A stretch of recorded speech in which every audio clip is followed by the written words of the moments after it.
Brewers got tonight?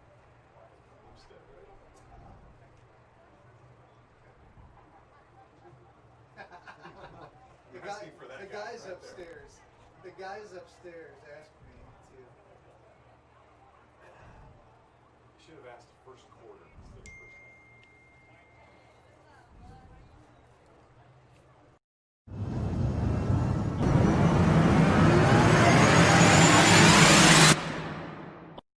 half. Next game we'd like to look at is Southside at Bishop Dwenger.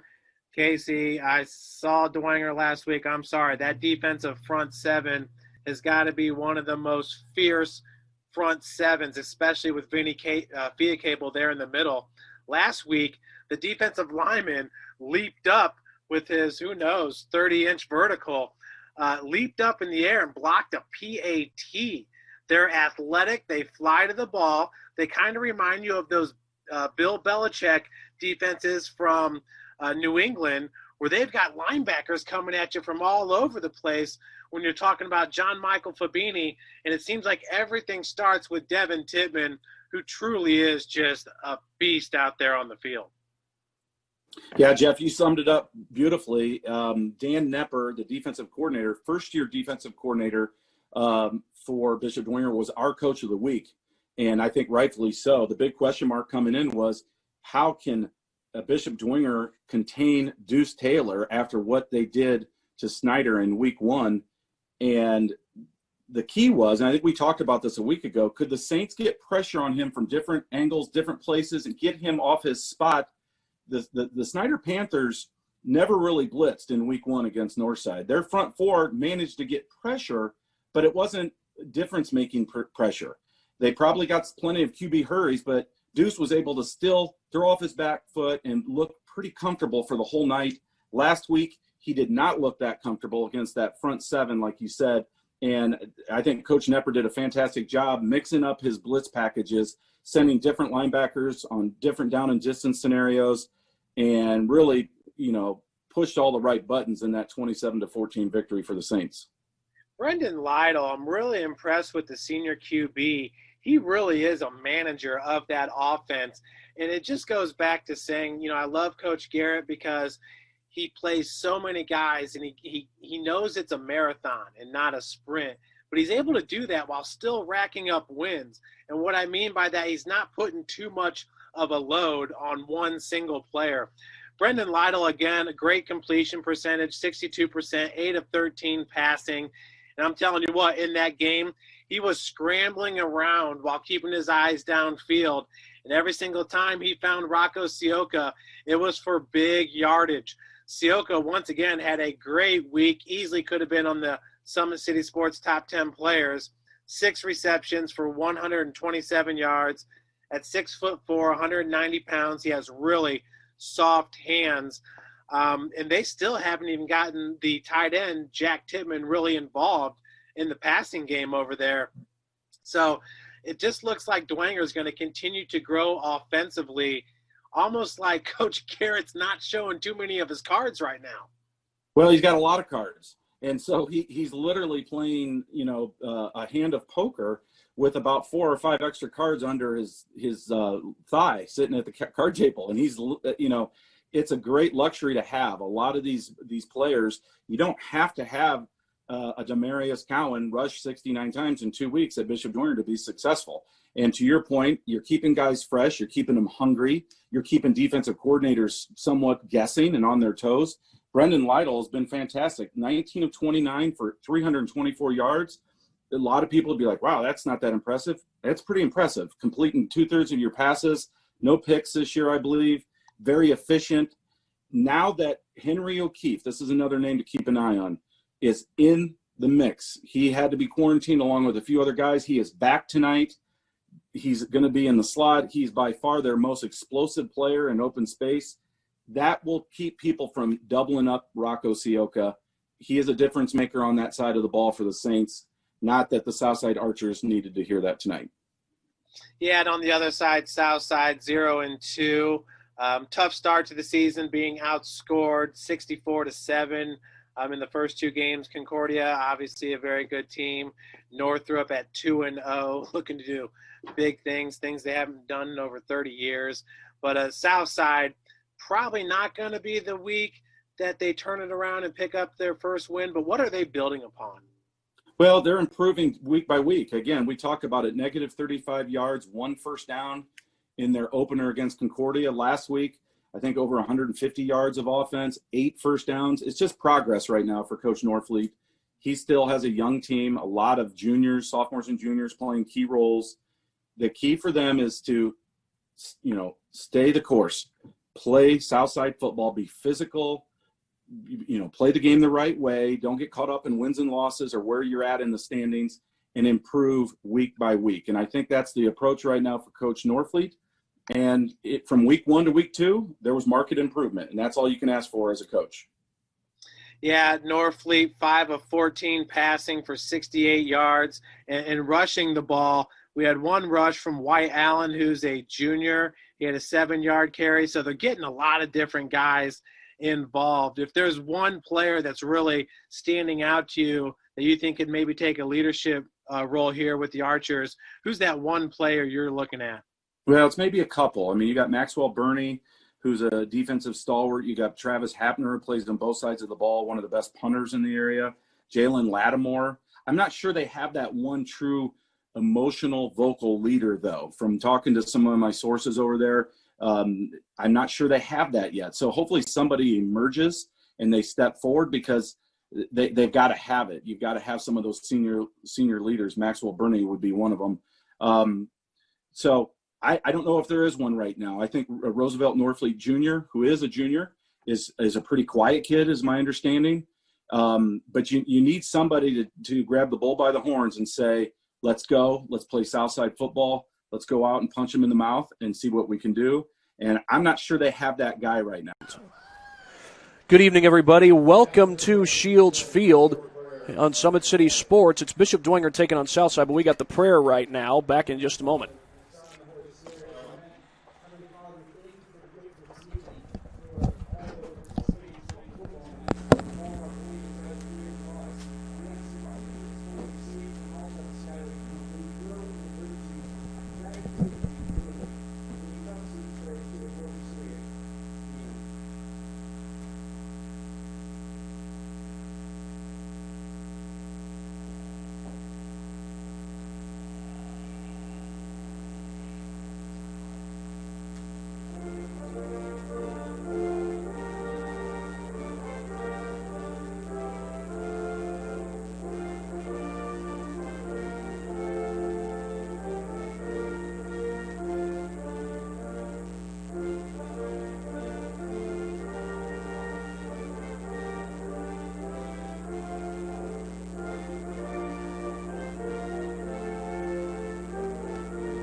Of course, that was the national anthem, and that means that we are ready for football here at Shields Field on the campus of Bishop Dwenger Stadium. The second year that this stadium has been used for football. It's been used for soccer and track and field in years past. You can see the track outlining the field, and, of course, maybe a little bit of the lines from the soccer field, even though you can't see the goals right now. But anyway, it's Bishop Dwenger taking on Southside. I'm Thad Goff, joined by Mike Fiacable, and Bishop Dwenger, they are off to a good start as usual, 2-0 coming into the play tonight, and obviously there's no questioning the tradition that surrounds this program. 5 state championships and 1 from just a couple of years ago. Yeah, Dwenger they've had a great start to the season so far, and they always are continuing to just build on build off each other each week, and the end goal there at Bishop Dwenger is always a state championship, and we'll see if they can keep that tradition rolling here in 2020. Now for Southside, they do come in at 0-2. They've suffered losses at the hands of both Concordia and Northrop. Now, Northrop certainly looking like an improved team. Concordia, they got a ton of athletes. But Southside trying to continue to get better after a couple of struggling seasons these last few years. They did get one win a year ago, but just not able to get a win the year before. But they are trying to build. They've got some good athletes. Think about guys like Roosevelt Norfleet III. He's a young quarterback, kind of stepped into the starting role a year ago. And obviously Matthew Morris, a very capable running back in the backfield. Yeah, Southside's definitely going to have to get it to their playmakers out in space and use their speed as an advantage tonight. Let's go ahead and get a word in from some of our sponsors that allow us to come out and do these games that we get to do here on SummitCitySports.com. Today's broadcast is brought to you by SummitCitySports.com. Follow us on Twitter at 260sports and like our Facebook page, Summit City Sports, and be sure to subscribe to our YouTube channel. Kelly Automotive Group is Indiana's #1 automotive group with over 1,000 new vehicles and 500 pre-owned vehicles to choose from. Please visit drivekelly.com. Simple, transparent, and reliable. Tom Steele Tire has been servicing the Fort Wayne area for over 40 years. They will help you find the perfect tire for your vehicle and other auto repair services like brakes, wheel alignments, engine diagnostics, and more. Big Eyed Fish has been around the Northeast Indiana area for generations. Like their Facebook pages for updated promotions and enjoy the best fish in Fort Wayne in a family-friendly environment at Big Eyed Fish. You're invited to join ProFed Credit Union, where we get to know you to better serve you. Sign up online in 5 minutes or stop by a branch. Join ProFed today and start owning your financial future at profedcu.org. That's profedcu.org. You're invited, at Ottenweller Contracting, we invest in our customers by providing peace of mind during the entire process from bid to build. Visit OttenwellerContracting.com. That's OttenwellerContracting.com. Summit Volleyball trains and builds the highest quality volleyball players in the area. From ages 5 to 18, our players are equipped with elite-level skills and a foundation of life skills. Jump on board, and together we can reach the summit. Anderson Heating and Air Conditioning is dedicated to providing the best possible solution for your home or business. Visit AndersonCoolHeat.com. That's AndersonCoolHeat.com. El Azteca Mexican Restaurant has been a Fort Wayne favorite since 1973. El Azteca Mexican recipes are sure to tantalize your taste buds. Visit elaztecarestaurant.com. iCryo specializes in whole-body cryotherapy, body sculpting, cryofacials, infrared sauna, and compression therapy services. Check out Jalen Smith's signature location on Coliseum Boulevard by Blaze Pizza. Parkview Sports Medicine continues to lead the way in Northeast Indiana. Our specialized sports medicine team offers direct access to physical therapy and sports physicians in our new Parkview Ortho Express Clinic located at the Sport One Fieldhouse here in Fort Wayne, Indiana. No referral is needed, saving you both time and money. Visit ParkviewSportsMedicine.com to learn more.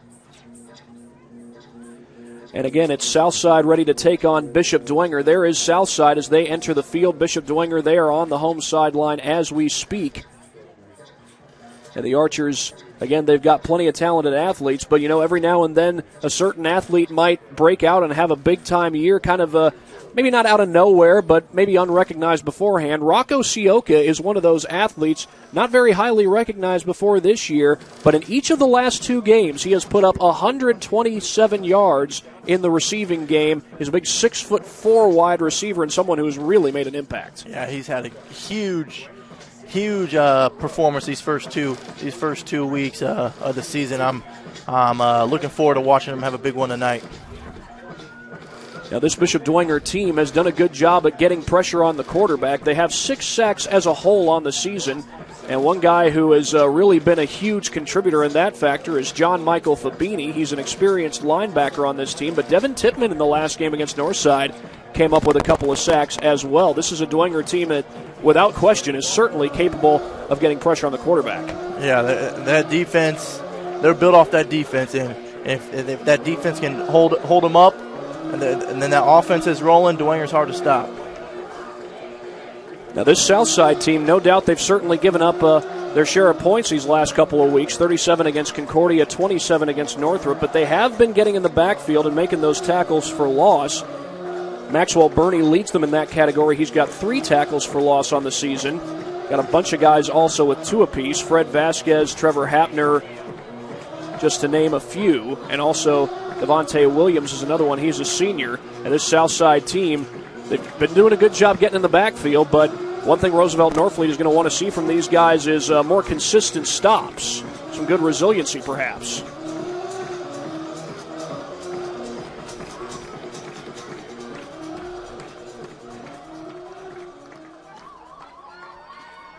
And it looks like it's going to be Southside to get the ball to start this game. Just had the coin toss just a moment ago. And yeah, Dwenger's got the kicking team out there.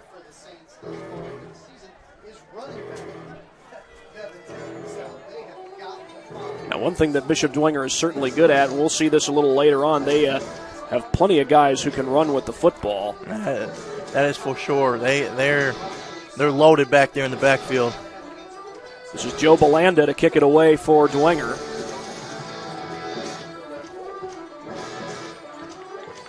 Got multiple guys back to return the kick. That includes Javante Malone. I believe Devontae Williams is back there as well, number 3. Check that, it's Torrey Jones who's back there to return the kick. The ball is on the tee as Belanda, the junior kicker, gets set to send it away and get us started here at Bishop Dwenger. And this is the second year that Shields Field has been in use for football, though it has been in use for other sports. But we are underway from the gridiron. A returnable kick. Malone fields it at the 6-yard line. Cuts it back and slips and falls on that field turf at about the 18, maybe the 19-yard line. And that is where the Southside Archers will start this drive offensively.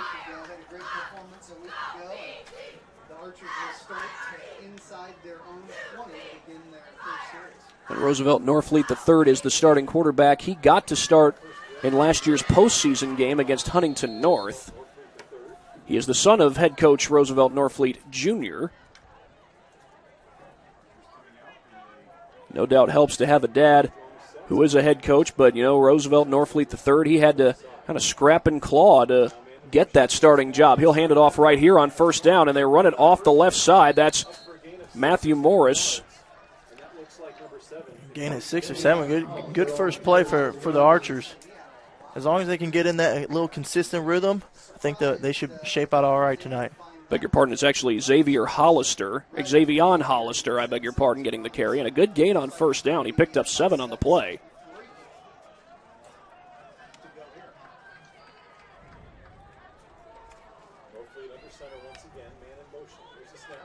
Norfleet to throw. He lost it. Miscommunication, it looked like. Actually, Marcus White Allen was there, but he could not make the catch. Probably would have been a first down had he done so. I think that's Gage Renbarger who had the coverage. Nope, it's John Michael Fabini, number 39. And John Michael making a bit of an impact there early on. Yeah, the tight end kind of slipped out of the backfield there for the Archers. Fabini picked it up right away and disrupted the play. So Norfleet will go under center once again. 3rd and 3 for the Archers. They send a man in motion. Norfleet fakes the handoff. Looked like he wanted to toss it on the option, but he is brought down right away. And there is Devin Tippman with the tackle for loss. Mr. Do-It-All, Devin Tippman, on both sides of the ball for the Saints. We're probably going to see him, if not right away, very soon in the game when the Dwenger has the ball. Henry O'Keefe, one of the men back to return for Dwenger. I believe Bodie Dickerson was one of the other guys back to return. Trevor Hapner on the punt, and it's blocked. And Tippman has it inside the 5. He was down on the recovery, but it's 1st and goal for the Saints. And just like I said, Mr. Do-It-All, offense, defense, special teams from Mr. Tippman. Wow. Just recovers it about on and they stopped him on the 4-yard line. Well, we'll take another look at that with the Traction AP replay. Got in there, great play. And that's John Michael Fabini who blocked it. And Tittman looked like he just kept on rolling down to the 1-yard line. So now I'm not sure if Coach Garrett is complaining about the spot here. He's got it at the 4-yard line, but they looked like they were closer to the end zone. Here's the handoff to Tittman, right up the middle, touchdown. Easy enough. I don't think Dwenger could have asked for a better start to start this game. Devin Tittman with the first touchdown of the game, and just like that, it is the Saints with the early 6-0 lead. Now, we'll be taking a look at that replay as soon as this extra point leaves the foot of Joe Belanda.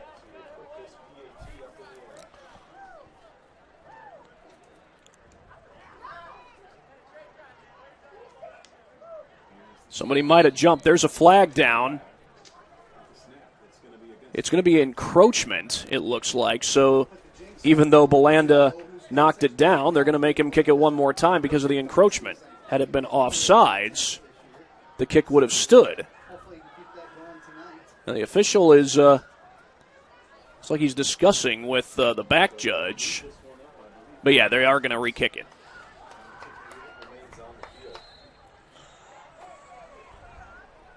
Didn't really hardly move the ball. Now, you're close enough to the end zone, you really don't have to move the ball that much. They get it down. They get pressure, Southside does, and that is good.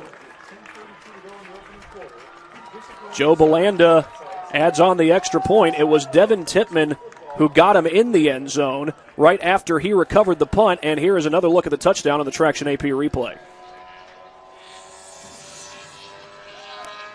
Yeah, great pickup block by that fullback, and great push by the O-line to get Tittman in there nice and easy.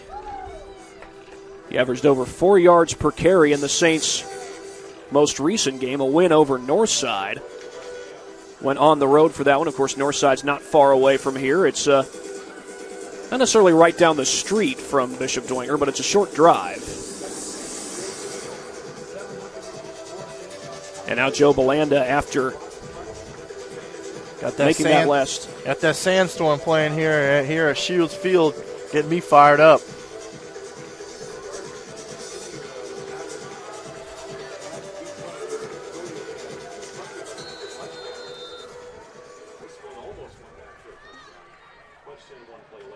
Joe Belanda on to kick it away.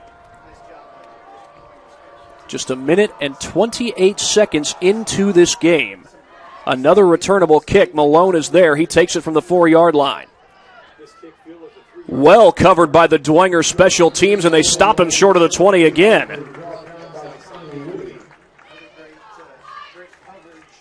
Yeah, great coverage, great pursuit there by the kickoff team of the Saints.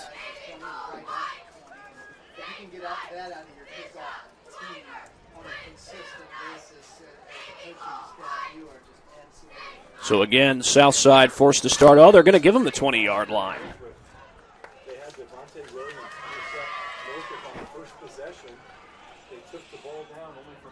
Well, Southside, you would think the schedule would just get more and more difficult. Next week, they go back home to take on Snyder. Normally a more than formidable foe, but Snyder struggling to start the season. Here is that first carry for Matthew Morris. He runs right into a guy. I think that was Fabini. Check that. That was Gavin Groves, number 34, who he ran into. But it's a good gain on first down, about 3 on the play, maybe 4. Yeah, Groves another big weapon that Dwenger utilizes both offensively and in the backfield. Defensively and offensively, both for the Saints. So 2nd down and 6 after the 4-yard gain. Blitz shown by the Saints. And it's Morris getting the handoff. He's hogtied in the backfield. Got maybe a yard or 2. Looked like about a 2-yard gain on the play. And in on that tackle for Dwenger was number 54, Joey Eddy. Joey Eddy, a junior defensive lineman. And this front 7 does really good work for the Dwenger defense. And now Southside faced with a 3rd and 4. With 3 and out on their first possession of the game. Norfleet fakes the handoff, gets some pressure. He's hogtied and he's sacked. John Michael Fabini. There he is, Dad. There he is. We talked about him in the open. He of the 3 sacks in the last 2 weeks. Southside's going to need to keep an eye on him at all times.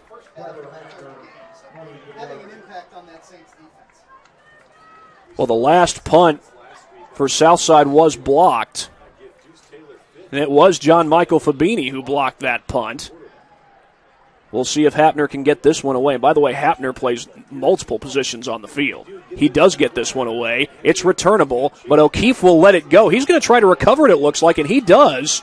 But he's got white shirts all around him. He loses the ball. Who's got it? There's a scrum at the 32-yard line. Southside ball. Oh, no, wait a second. One official signaled Southside ball, then the second official said that Dwenger got it.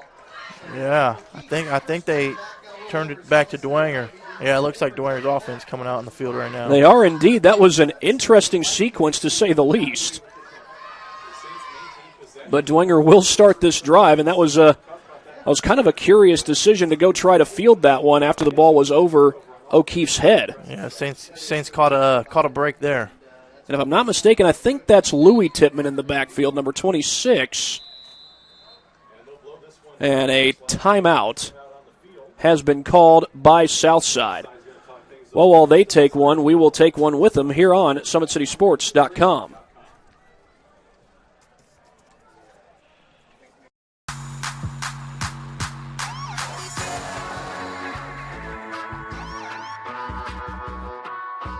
I choose to do whole body cryotherapy after practices, games, and training.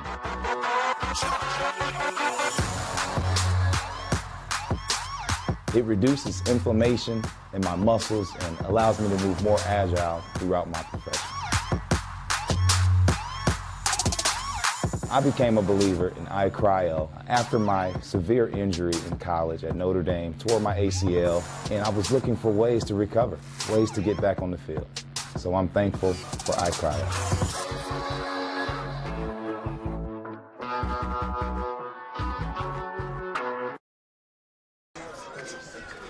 Well, Southside has used their first time out of the half. They're down 7-0, and again, coming out of a very curious punt return as Henry O'Keefe fielded the ball after it went over his head.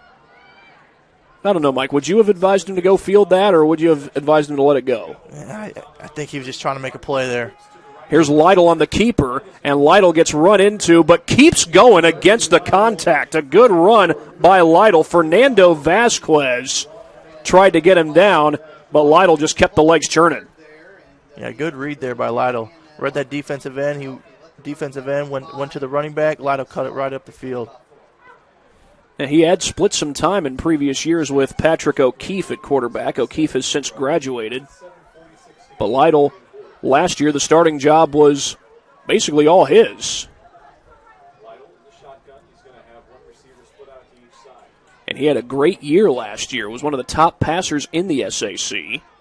Yeah, but he's one of the top quarterbacks here in the SAC his senior year. Might have been a mix-up there on the handoff. Now Lytle's trying to get what he can. There's a flag down.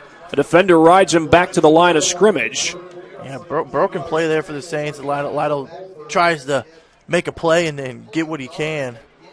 It is a holding penalty. It'll back up the Saints. Now Roosevelt Norfleet has a decision to make. If he declines the penalty, it's third down. But he's going to accept the penalty. Yeah, push the Saints back a little bit. Well, with that decision, the benefit is you make the distance to gain longer. The downside, of course, is you give them an extra down. All right, let's see if the Saints will throw it in the air for the first time tonight. Looked as though Lytle wanted to do that on the previous play, but again, it was a bit of a mix-up on that play. He's got 2 wide receivers to the bottom of your screen. In the slot is Rocco Sioka. Here's Lytle to throw. Gets some pressure. Gets it away. Has a man open. It's caught. A stiff arm and a first down for Jack Tipman. Big Jack Tipman coming across the middle. And that little stretch route. Nice catch, nice run. Great play from the Saints. And with that, the Saints are into Archer's territory at their 47-yard line. First time either team has had the ball in plus territory. Actually, the second time the Dwengers had the ball in plus territory. They started the last drive in plus territory. And that ended at 6 points. They were in plus territory there on the 3-yard line, Thad. KJ Tipman lines up as the up back, and you'll hear that name quite a bit. You'll hear it again here. This is Devin Tipman, a good gain on first down. He gets upended, but picks up 9 on the play.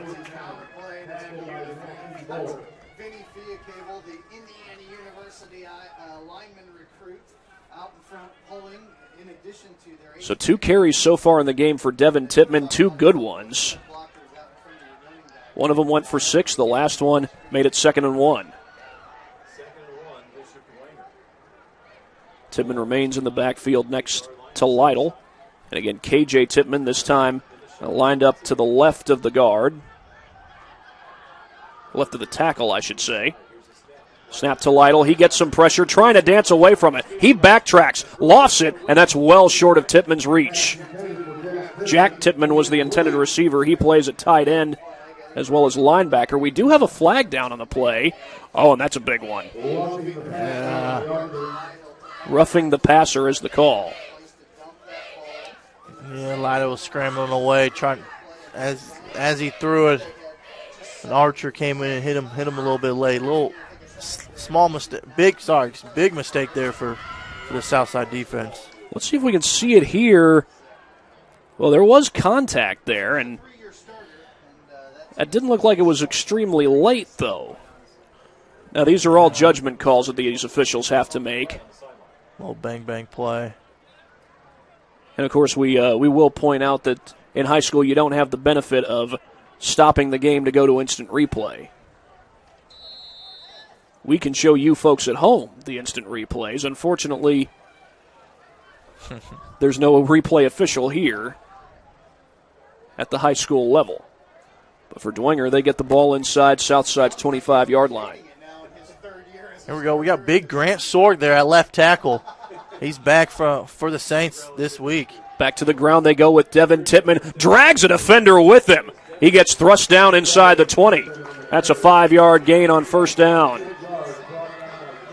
And now we mentioned this name earlier. Louis Tipman has now entered the game. Devin will get a breather, and Louis, he's a very capable backup. Yeah, just like we talked about earlier, they got a lot of weapons back there in the backfield for the Saints. So far, just 2 passes in the game for Brendan Lytle. And when you can run the ball as well as the Saints do, that's not hardly a surprise. But Lytle is certainly a talented quarterback. Here is Louis Tipman getting his first carry of the game. He surges ahead down to the 19-yard line, just a yard short of the line to gain.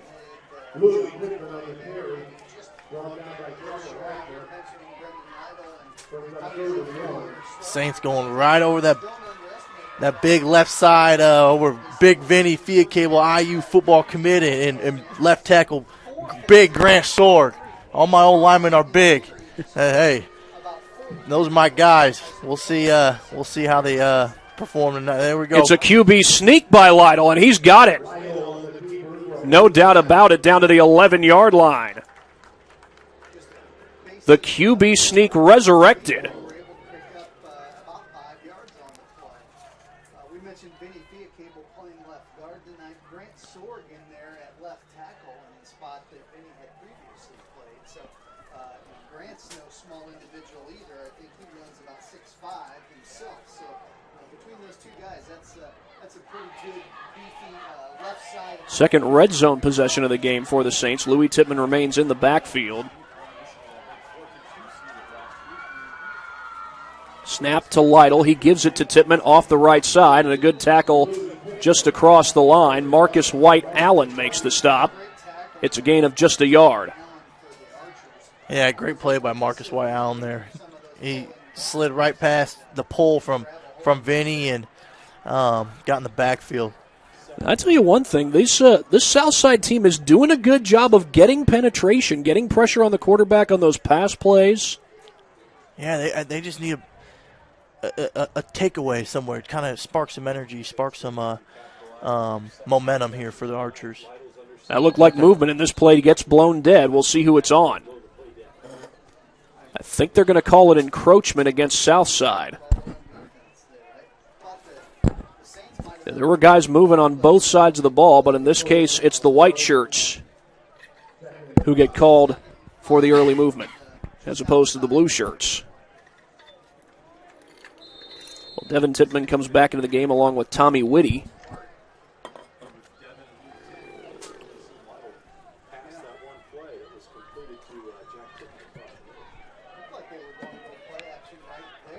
Rocco Sioka lines up as the lone wide receiver to the far side of the field. They hand it off to Tittman. Off the right side, touchdown. Devin Tittman again. Touchdown number 2 for Mr. Do-It-All, Devin Tittman.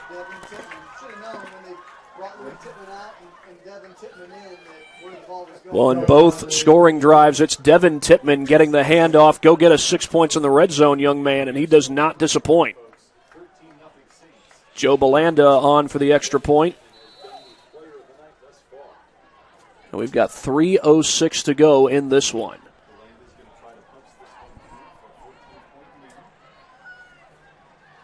They get it down, and the kick is good. A 7-0 lead for the Saints, or 14-0 lead, rather, for the Saints of Bishop Dwenger. We'll be right back after this quick break on SummitCitySports.com. Excited about the place that it put us, and the quarantine hit, and we knew we had guys that were going to work hard at home, but just the idea that we could get a lot of them together working hard at a location with people that know what they're doing was really beneficial. And I think, that training did a great job for those guys to kind of get the ball rolling for them, and they came back in the end of June, early July, and it's like they hadn't missed a beat. They were flexible, they were fast, and ready to lift and run and start playing football, so it was a huge benefit for us. To gain an edge on your competition, it starts with a free one-on-one performance assessment. Call 260-266-4007. Parkview Sports Medicine. Become more. We are back here with 3:06 to play in the first quarter. All Bishop Dwenger so far. They capitalized off the block punt earlier in the game and then took advantage of some opportunities on this last drive. Devin Tittman with 2 rushing touchdowns in the game. Yeah, Saints up 14-0 early here, so let's see if this Southside offense can get something rolling. Joe Belanda on to kick it away. Now this kick coverage by Bishop Dwenger has been excellent so far. Belanda with the neon cleats. You can see those babies from South Mars. Clinton, from Mars, yeah. A short kickoff this time. It is returnable, and it's taken from the 10-yard line. A cut to the outside. Oh, good change of direction.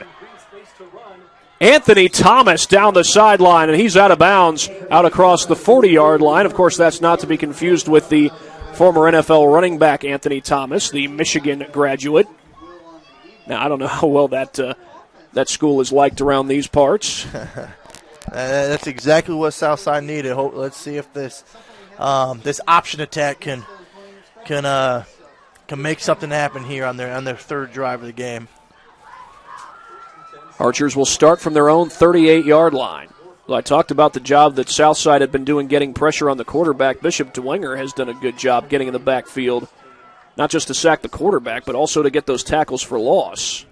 On the running backs, that is. Here's Norfleet looking to throw. Gets it away into traffic and intercepted.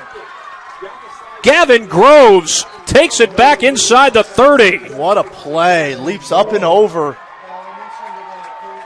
the Southside receiver to pick it off. That was thrown right into double coverage, and Groves snatched it out of the air. Yeah, not a great read, great decision by Norfleet, but even better play by Groves to make that for the Dwenger defense. And the Saints will start this drive from the Archers' 29-yard line, the second time today that they've started in plus territory. Last time they got to do that was off of a blocked punt, a punt blocked by John Michael Fabini. He's had heck of a ball game so far. He added a sack to his impressive night. On the Archers' second possession, they'll roll Lytle out of the pocket here. He gets some pressure, throws on the run to the sideline, a little bit too high in the direction of Henry O'Keefe. There's O'Keefe, another new target for Brendan Lytle tonight. His first game back here for the Saints. Move it back to the 19-yard line. O'Keefe is fast. He's explosive. He's got some speed on him. Let's see if they utilize him in his first game back here tonight.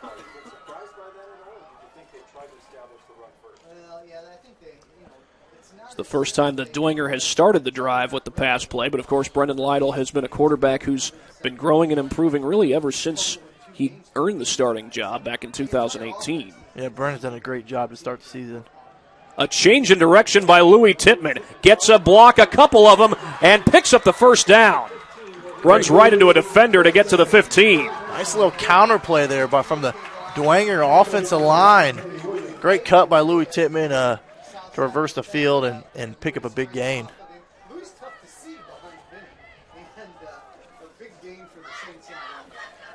And the Saints get it into the red zone for the third time in this game.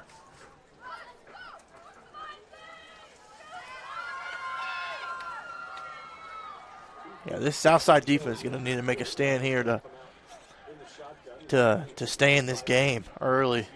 Coming up on the 2-minute mark here in the first quarter. Snap to Lytle. He rolls it to the right. Throws back against the grain. Incomplete, but a flag comes in. He was going for Jack Tittman. Morris had the coverage. Flags all over the field there. Southside defender there. Comes it a little bit early to disrupt the Dwenger receiver. Yeah, it looked like he, at the very least, made contact with Tittman, maybe grabbed the jersey. He's got to be out there on the side going, hey, what about me? Remember me from the last 2 weeks? Coming up on 2 minutes to play, we've actually got 2:01 to go. Of course, clock stopped on the incompletion. But if you wonder who has won the field position battle, for the most part it has been Dwenger, although Southside did start a drive at their own 38-yard line. Here we go. We got Rocco Sioko down on the numbers left side. Let's see if they go to him here. Instead, it's Tittman off the right side, trying to pound his way, gets about a yard on the play.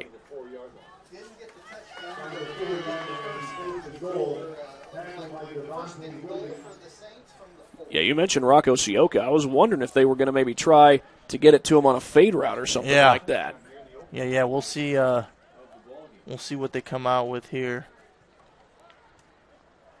Yeah, he's man coverage here on the left side for the Saints. We'll see if.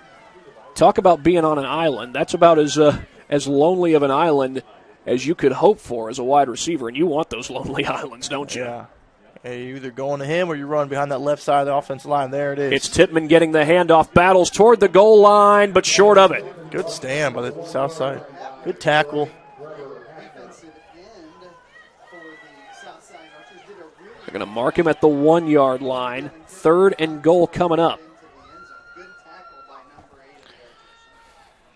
Here we go. If I was doing, I'd go right back to that. Run right over Big Grant Sorgan.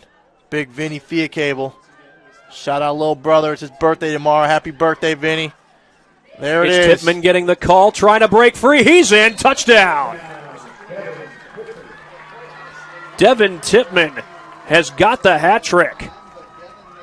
In the first quarter, Thad. It's a big night for not only Dwenger, but for Devin Tittman himself. 3 touchdowns for the Saints. All of them have been scored by Devin Tittman, number 25 for Bishop Dwenger. His older brother, T.J. Tittman, was one of the top rushers in 2018. Of course, Devin topped him as far as total yards go. That was when the Saints won their state championship as Belanda puts home the extra point. 21-0, Bishop Dwenger with the lead. And we probably will just have a couple more plays left here in the first quarter with just 40.3 seconds left. And then get you to the second quarter here in a matter of moments. But we'll take another look at that touchdown that was scored just moments ago by Devin Tippmann. Our replays brought to you by Traction Athletic Performance. Yeah, just like I said, go right over the big Grand Sorg, big Vinny.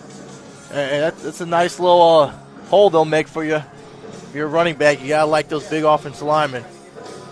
Devin Tippmann averaged over 4 yards a carry in last week's victory against Northside, and that's a Northside team that certainly has been on the up and up since head coach Michael Brevard, the St. Francis graduate, took over as head coach.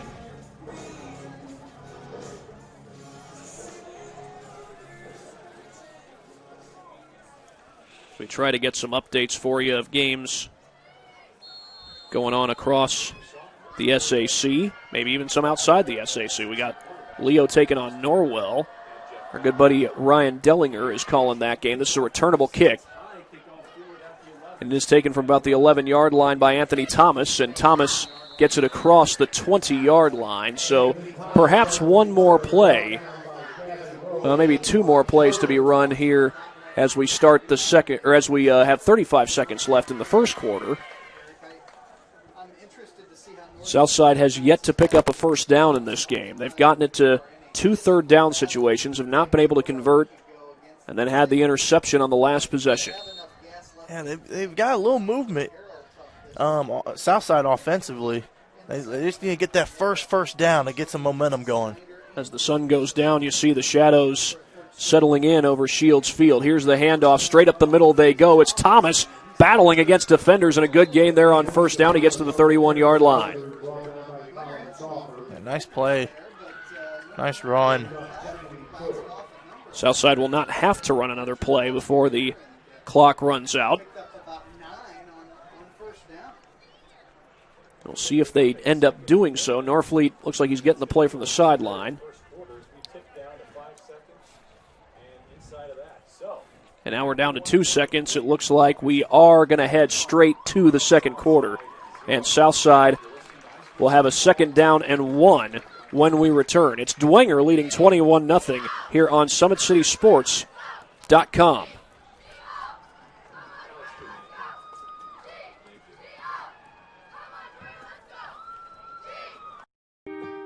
This is an invitation to join a movement propelled by people who care and members who have a share in the place they bank. Good morning, Sam. So when you have the chance to get your first home loan, you know an expert will guide you every step of the way. Or when it's time to buy your new car, you'll be treated like more than just a credit score. Good news, ProFed can get you that payment.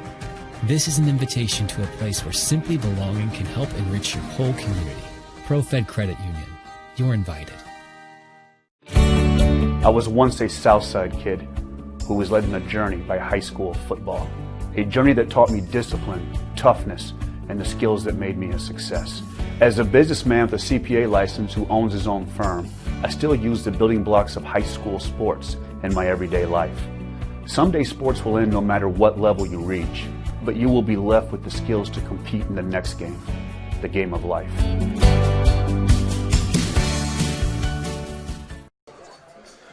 We get ready to start the second quarter here at Shields Field on the campus of Bishop Dwenger High School. Southside with a 2nd down and 1, but it's Dwenger who leads it by a score of 21-0. When we last checked, it was 6-0 Leo leading Norwell.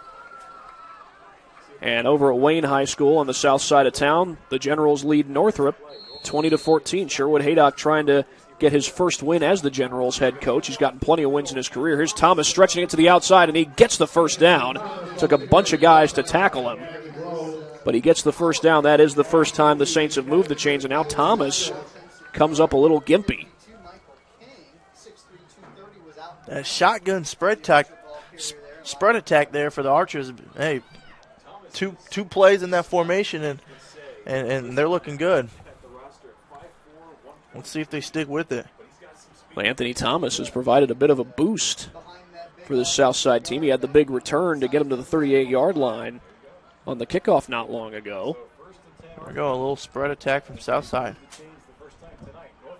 They go right back to the ground with Matthew Morris, but he is stuck at the line of scrimmage. Going to call it a loss of a yard on the play. That was a whole host of Dwenger defenders who combined to make the tackle.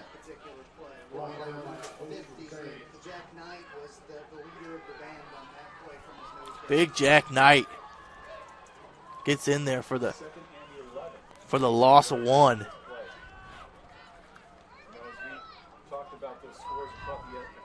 Well, Matthew Morris will take a breather.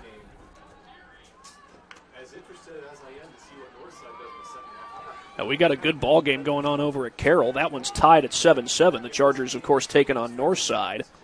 It's a battle of two great quarterbacks. Here's the handoff, and that's a good, tough run after contact by Xavion Hollister.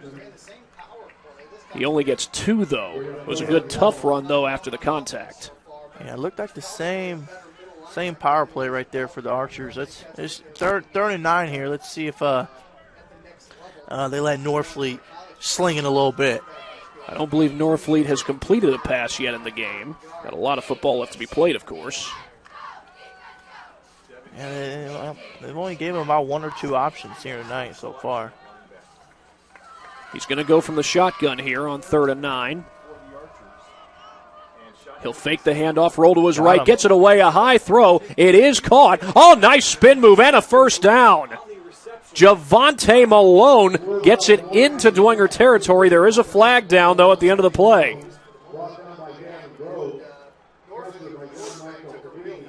Yeah, big time play there from Norfleet. Below play action, rollout, finds his receiver out wide. He took a big shot there at the end, though. Let's see. The flag was thrown right at the 47-yard line, which is just may have been a little bit short of the first down. Block in the back here, Dad. We'll see.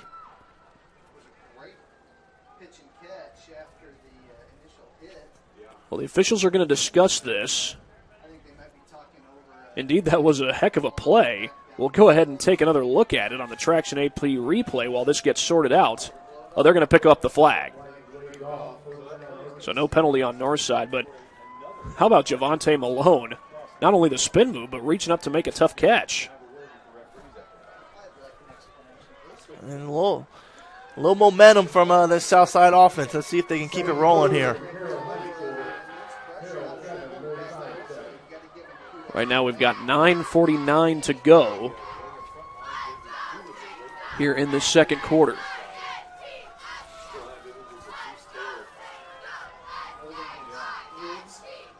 Norfleet operating from the gun here on 1st and 10. This is the first time that Southside has moved the ball into Dwenger territory.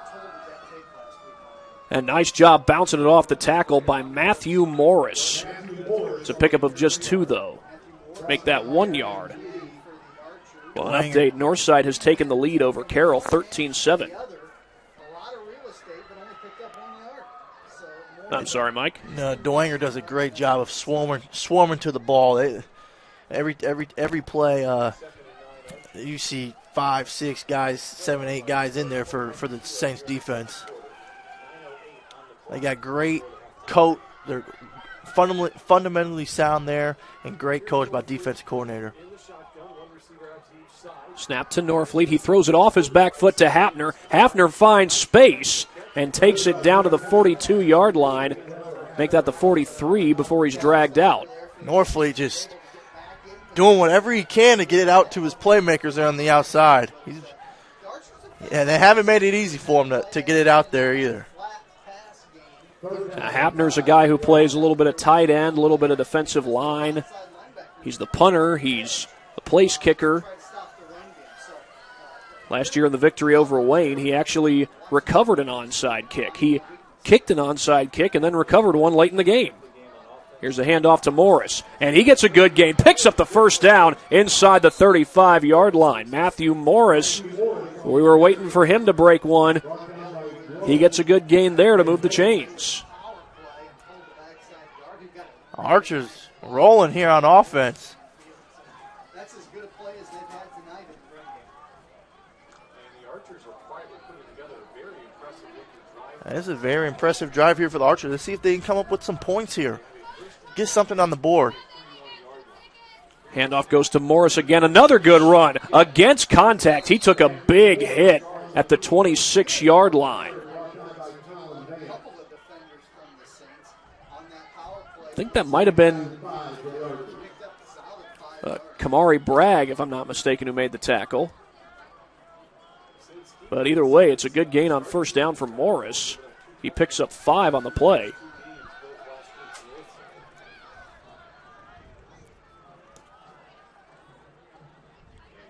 The snap to Norfleet. He wants the screen. That's a high throw and incomplete. He was looking for Kamari Bragg. Pisa comes in, kind of disrupts the accuracy of Norfleet's throw there out to the bubble.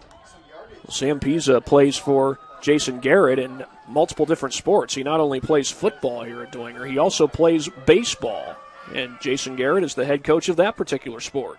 Yep, he's also got great hair. He's got a little mullet rolling back there, and the little visor's got some swag to him.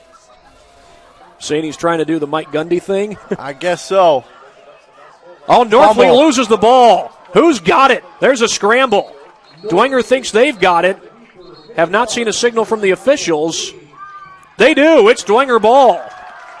3 turnovers forced by the Dwenger team. I almost said the Dwenger defense. The other turnover was forced by the special teams, a blocked punt. Yeah. As soon as the Archers get something going, they kick themselves right in the foot.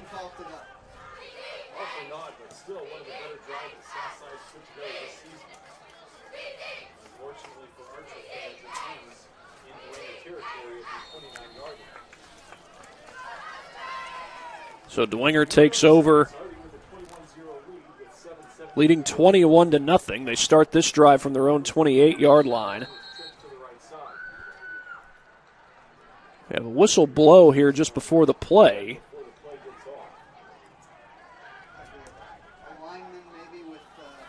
And that might be a case of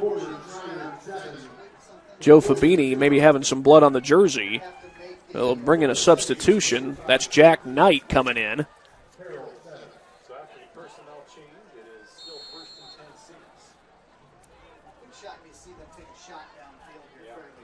Southside had the ball for the first 4 minutes and 43 seconds. Lytle gets it away. That was nearly tipped. Sioka is there. What a grab! Wow. Rocco Sioka climbed the ladder, young man. Wow.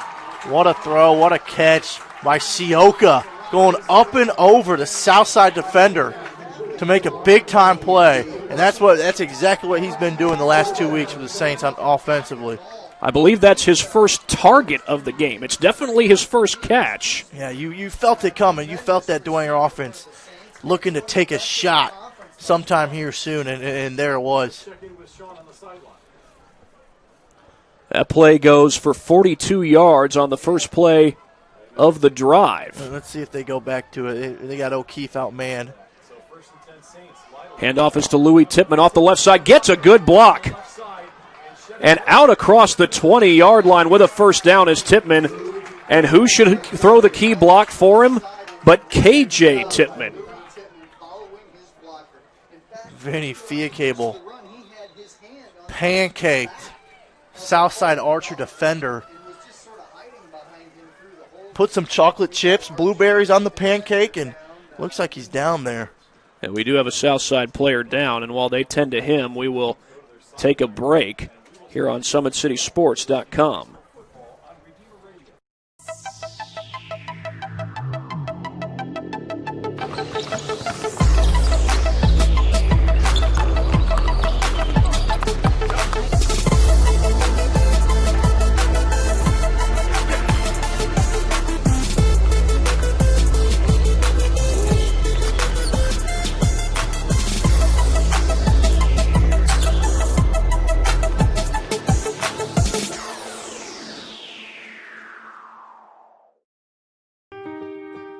This is an invitation to join a movement propelled by people who care and members who have a share in the place they bank. Good morning, Sam. So when you have the chance to get your first home loan, you know an expert will guide you every step of the way. Or when it's time to buy your new car, you'll be treated like more than just a credit score. Good news, ProFed can get you that payment. This is an invitation to a place where simply belonging can help enrich your whole community. ProFed Credit Union. You're invited. Well, the injured player being helped off the field is Fernando Vasquez. And fortunately, he's walking mostly under his own power, though with a little help from the trainer. Certainly hope that it's nothing serious. But Dwenger, meanwhile, with 2 excellent plays on the first couple of plays of this drive. A big 42-yard pass play to Rocco Sioka, his first catch of the game, and then Louis Tippmann. Here we go. We got trips out wide for the Saints. Yeah, Tippmann took it 14 yards on the following carry. See if they go with a little seam shot here. Here's a blitz. Lytle rolls to his right. He gets pressure, gets it away to the end zone, on the corner, touchdown! There it is, O'Keefe. Henry O'Keefe on the corner of the end zone. Right. Been calling it from the start. He's fast, explosive. I want to see how they're going to utilize him tonight, and there they do right there for the Saints for the touchdown. First touchdown pass of the game for Brendan Lytle, and they'll send out Joe Belanda for the PAT.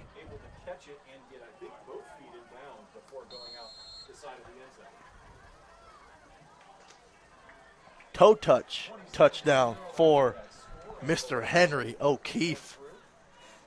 Oh, bobbled snap. They're going to try for 2, and they're not going to get it. So it remains 27-0.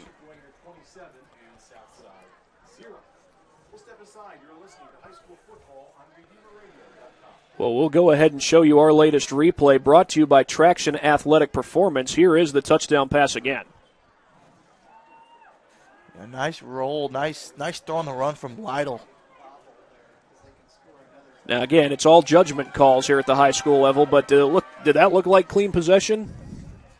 It was close, Dad. Bang! It's hard to tell. Bang play. I guess they gave the advantage there to the home team. Well, Dwenger will certainly take it. They're up 27-0 over Southside. And that's kind of an interesting theme. Lytle to O'Keefe. Brendan Lytle, even after winning the starting job over Patrick O'Keefe in years past, would still throw to him on occasion, as Patrick O'Keefe would make the move to wide receiver.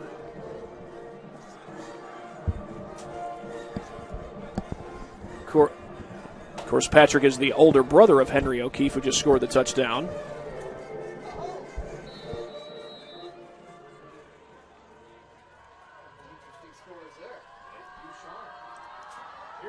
An angled kickoff to the sideline. It's going to be bobbled by Malone, but he does pick it up and finds an alley on the right side. Malone turns it upfield, gets it across the 40. And again, good field position to start out for Southside. Yeah, new kicker in there for the Saints, Ryan Ward. Comes in there and boots it away as lucky lefty. And now the Archers are going to start this drive from their own 46-yard line. Yeah, Southside, they need to get something here before the half. They can get some points on the board, get some confidence and some momentum here. Move it into halftime. Dwenger only needed 3 plays to find the end zone after forcing the turnover on the last possession. It's Morris getting the handoff, a good surge, but good job by the Dwenger defense getting to the ball carrier.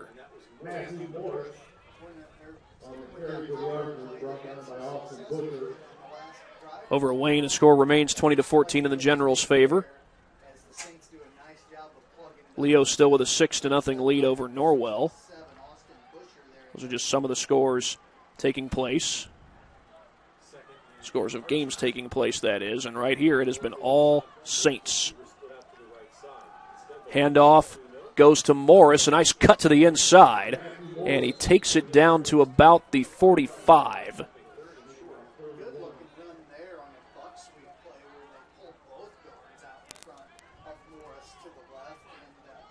Still a 14-13 score over at Carroll. Chargers with the lead over there. It wasn't long ago that they took the lead over Northside after falling behind 13-7, but it looks like Northside is driving again. That could be perhaps the most fun finish of the night, perhaps.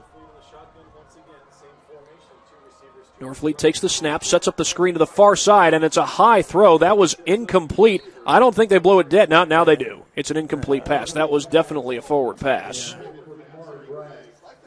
Intended for Kamari Bragg. Oh, yeah, Norfleet just needs to get his feet under him a little bit to throw a little more accurate passes out there for allow those playmakers on the out wide for the Archers to make some plays. It's going to be 3rd down and 1, and I would not be surprised if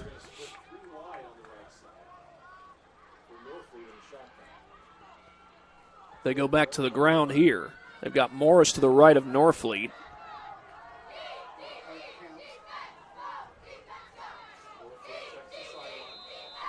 Delay game there, Archers. And by the way, we have an update from Norwell versus Leo. Leo now leads that one 14-0 over Norwell. So now 3rd and 1. Delay turns game. into 3rd and 6. Archers just can't afford any mistakes right now. Timeout called by Southside. We'll take one right along with them. 5:04 to go in the second quarter. You're watching high school football on SummitCitySports.com.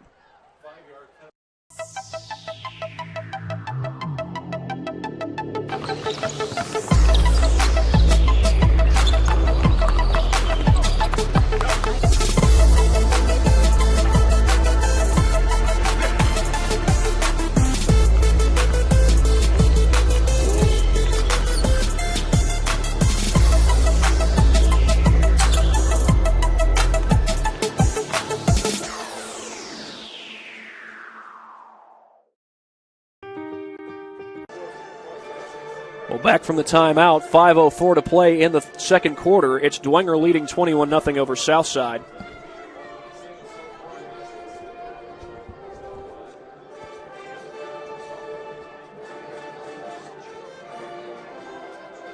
And Southside has the punt team out there. Trevor Hafner. I was thinking of Travis Hafner, the former Cleveland Indians baseball star. Although Trevor Hafner does play baseball for Southside. We have a timeout, meanwhile, called by Bishop Dwenger. But we're going to stay with you for this one. Well, Dwenger with a chance to get the ball back and perhaps add some more points on with 5:04 to go here in the second half. And, you know, the good thing about having 5:04 to go in the second quarter and having such a great running game, you don't have to get things going too quickly with the time you have. Definitely don't have to be fancy here for the Saints. Just stick to the game plan and keep doing what they're doing and move the ball down the field. Meanwhile, we have an update from Carroll High School. Northside has taken the lead in that one. 19-14 is the score. That could be the back and forth game of the night. It's been that way so far. Got a little shootout going over there. That's two teams with very high-powered offense. Of course, Doug Dinan has led Carroll to great success in what is now his 11th year. Michael Brevard is in his 3rd year at Northside, and if he can lead the Legends to a win over Carroll, well, that's going to be a huge accomplishment for that program. We're in the game last week against Dwenger, but Dwenger eventually got the final touchdown and put the icing on the cake as we get an officials timeout. I think they were just checking on a player there, Devontae Malone, but it looks like he's okay.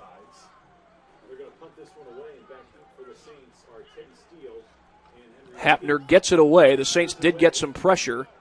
That'll bounce a little bit, but it is returnable, and that's O'Keefe off the left side. O'Keefe gets a block, still on his feet. Tries to stiff arm a man, and here comes a flag. Thrown right at the 40-yard line, though.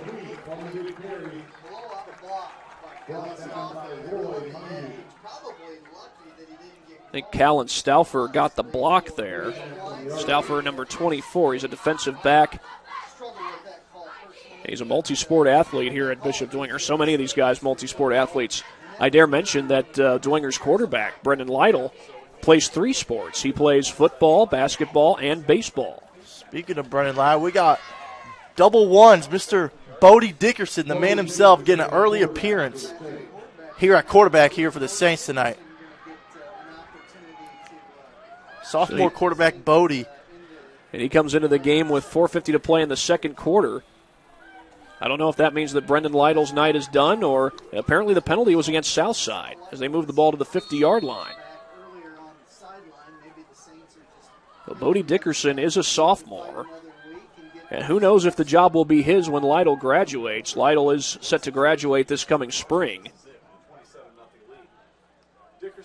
Dickerson takes the handoff, gives it to John Michael Fabini, who tries to run down a guy, keeps going down to the 30-yard line. Fabini on the offensive side of the ball. You don't see that too often for the Saints with all those weapons they got back there.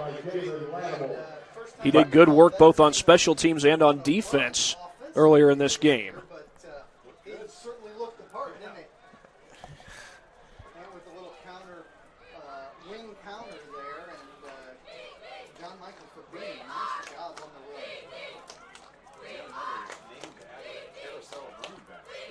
That was Fabini's first carry of the game.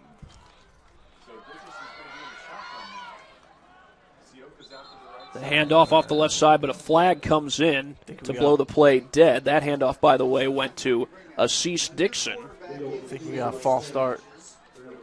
Yeah, he's going to back the Saints up. Assis Dixon, by the way, doubles as a running back and a linebacker. He's a junior. Now, of course, the sun starts to go down and the lights start to come on here at Bishop Dwenger. It is all Saints so far. Ben Simcox coming in at running back here for the Saints. 1st and 15 after the penalty. And again, Rocco Sioka is on that island at the bottom of your screen.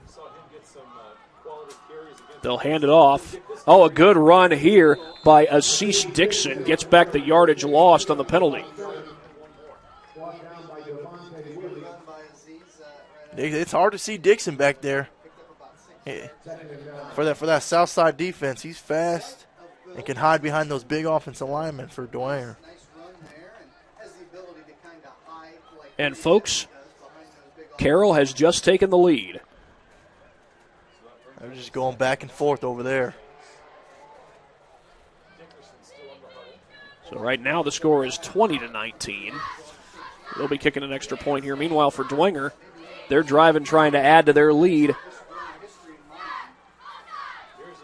And the handoff goes to Dixon again. Pounds his way into a defender, and he is going to be a yard short of the first down. They're going to bring up 3rd and 1.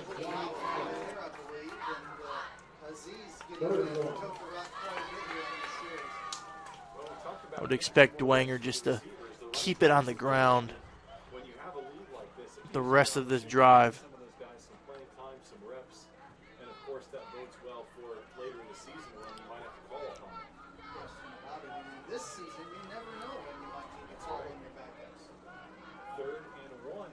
I think that's Jack Tippmann going in motion, but a flag comes in. It is a false start, and I beg your pardon. The guy going in motion there was Ben Simcox.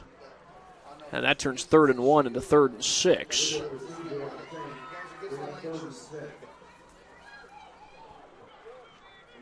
Well, the Saints have not had a drive in this game where they did not come up with points.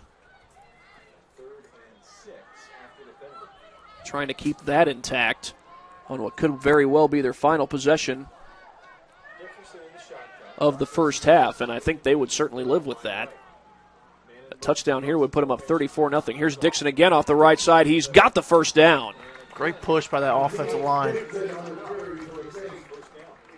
You got Mr. Joe Fabini over there leading the way there at center. Well, you're starting to get used to seeing different guys getting carries for the Dwenger Saints. You know, last year they had Toby Ecke, who had a number of really good games in the ground game. Even had some games where he led the Saints in rushing. Of course, I believe Ecke has since graduated. He was a multi-sport athlete. Fake the handoff. Here's a throw across the middle and caught! Reaching behind his back. Now they're going to say incomplete. Sioka apparently did not complete the process.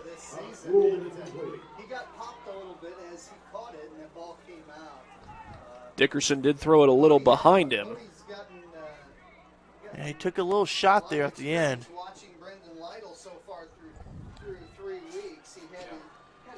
Dickerson's not the only sophomore quarterback on this roster. Another one is Sam Campbell. He wears number 10.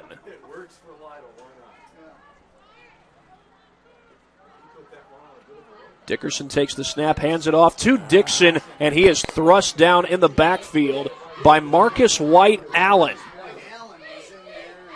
Allen sneaks in right through that Dwenger offensive line, right through that backfield to make the big-time play. Loss of 4 there. Well, now Sam Campbell has just come out onto the field. Not sure if he'll be used as quarterback here or as wide receiver. They think that's Dickerson talking to the coach over there. Yep, he's coming back in. Yeah, they utilize Sam Campbell out wide as a receiver. He's got a lot of speed, just like O'Keefe. There they are, right there out in trips. O'Keefe, Campbell, and Big Sioka out wide. Let's see if they go that well. Oh. Dickerson rolling out of the pocket, throws it away. He had a lot of pressure there in his face. A little miscommunication there from center Joe Fabini and Bodie Dickerson, quarterback. And now here comes a flag thrown well at the end of the play. Intentional grounding. Well, I thought Dickerson was out of the pocket. Yeah, so did I. I'm not sure.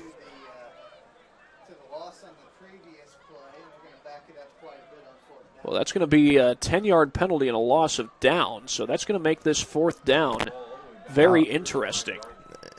There wasn't the only way that would have been able to be called. The ball must have not gotten back to the line of scrimmage, because he was out. If you're outside the pocket, there doesn't have to be a receiver in sight, but the ball does have to get back to the line of scrimmage.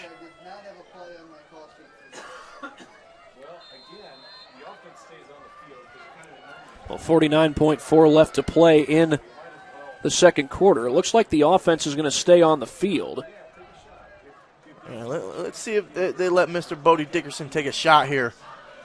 There we go. We got trips. That is Sioka wide to the bottom of your screen. There we go. Oh, there it is. Is that going to be encroachment? Looks like it is. A couple of Southside defenders jumped. It looked like Jalen Lattimore, a junior lineman, jumped across. That moves the ball to the 30. Yeah, from 4th and 30 to 4th and 25. So Dwenger needs to get to the 8-yard line to move the chains. Here we go. I'm calling 3 vertical routes here, the bottom of your screen. And a whistle blows, and it looks like head coach Jason Garrett has taken a timeout. So Dwenger now has 1 timeout remaining in the half. We'll take one along with him here on SummitCitySports.com.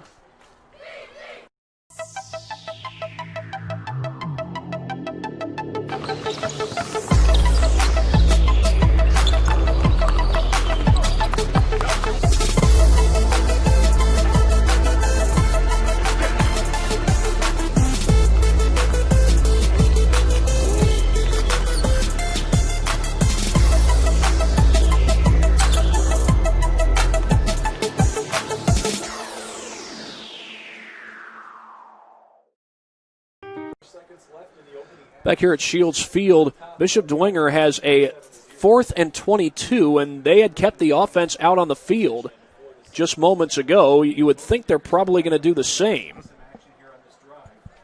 They had Rocco Sioka lined up to the bottom of the screen. They actually had trips on the field that last play.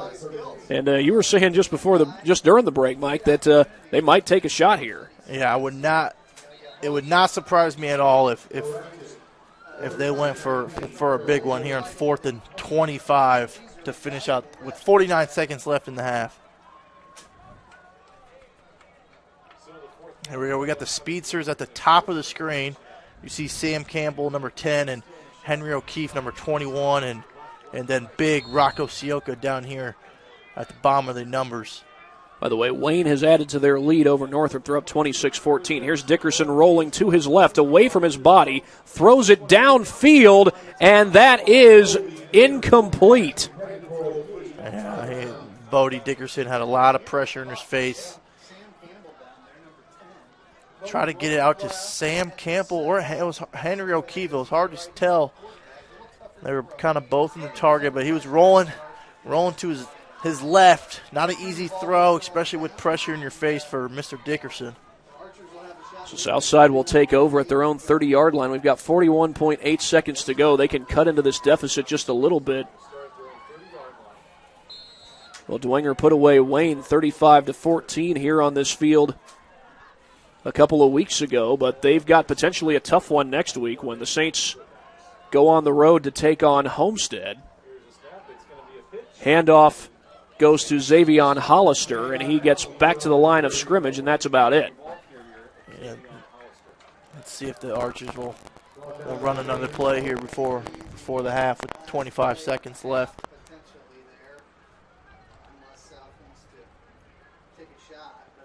Coming up on 19 seconds to play.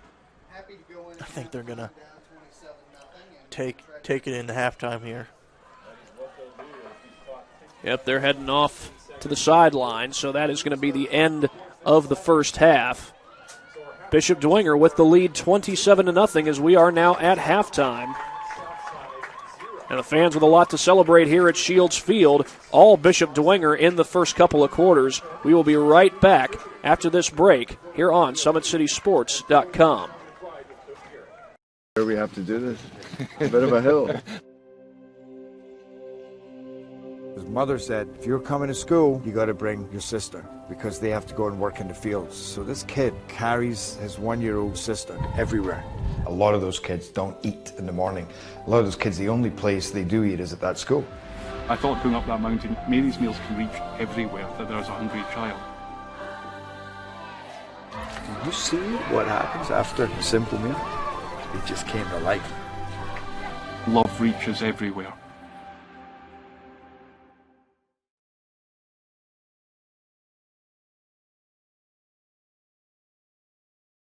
Parkview Sports Medicine's integrated sports medicine team is built to serve the needs of all athletes in all sports. Our team's only goal is to improve athletes in every facet. PSM offers performance training to help athletes get better on the field, dedicated athletic rehabilitation and physical therapy to help them get better off of it, certified athletic trainers in our PSM schools providing daily support to our athletes, and a specialized orthopedic walking clinic when injury strikes. Call 260-266-4007 to speak to our care navigators or visit ParkviewSportsMedicine.com to learn more about what we can do to improve athletes at all levels. Parkview Sports Medicine. Become more.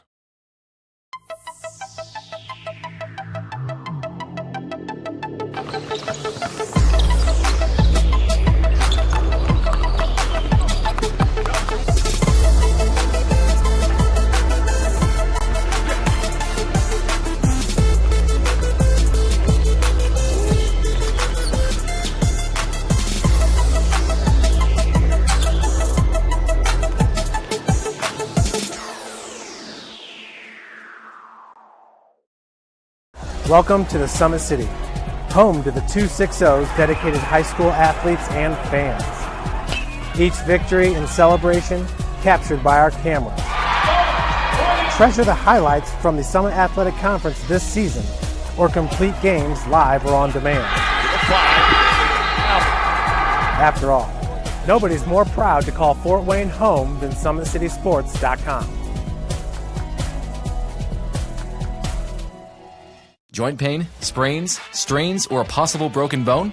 Make the Parkview Ortho Express Walk-In Clinic your first stop when you have an orthopedic or sports injury. Parkview Ortho Express, located at the Sport One Parkview Fieldhouse, gives you access to quick care and orthopedic physicians when you need it most.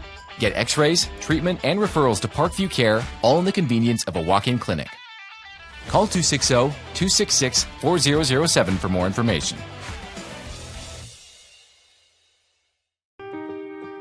This is an invitation to join a movement propelled by people who care and members who have a share in the place they bank.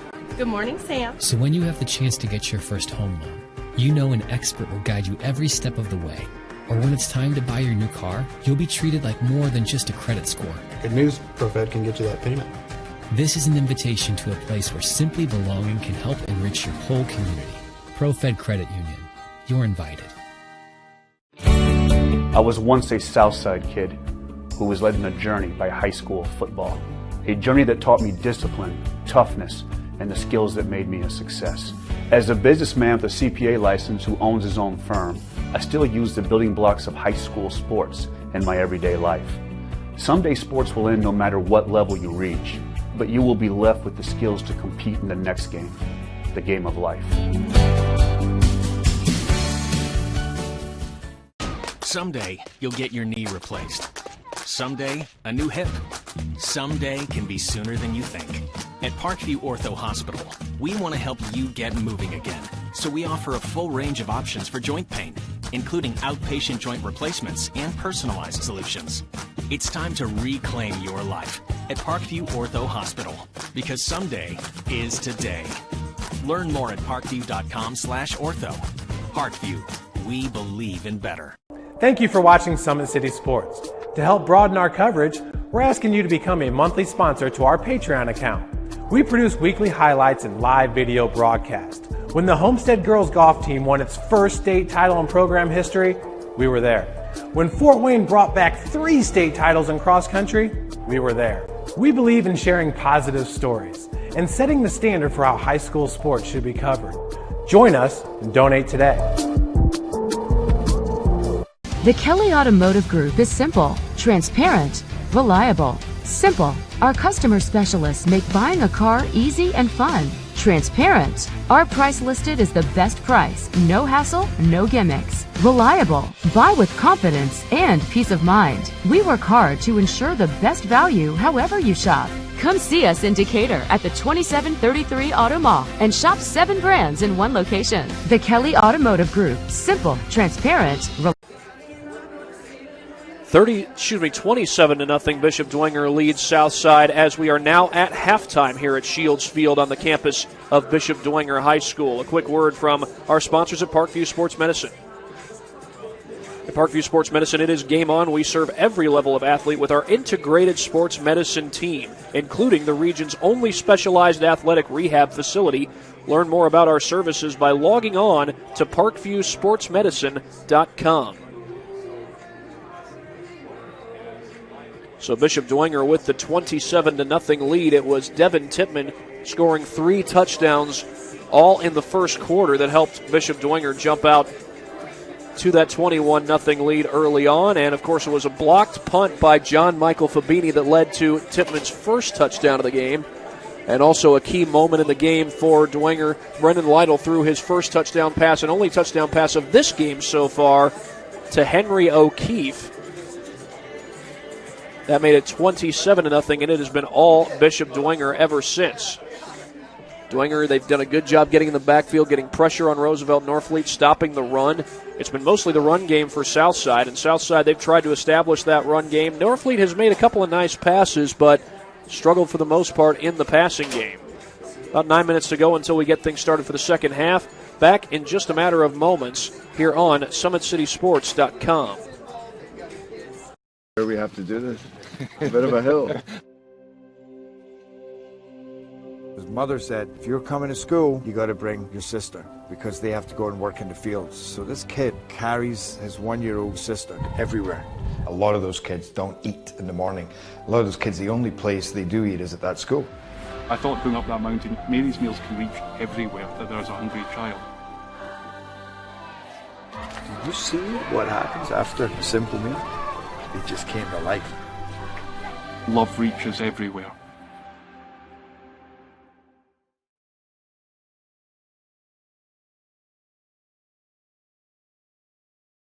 Parkview Sports Medicine's integrated sports medicine team is built to serve the needs of all athletes in all sports. Our team's only goal is to improve athletes in every facet. PSM offers performance training to help athletes get better on the field, dedicated athletic rehabilitation and physical therapy to help them get better off of it, certified athletic trainers in our PSM schools providing daily support to our athletes, and a specialized orthopedic walk-in clinic when injury strikes. Call 260-266-4007 to speak to our care navigators or visit ParkviewSportsMedicine.com to learn more about what we can do to improve athletes at all levels. Parkview Sports Medicine. Become more.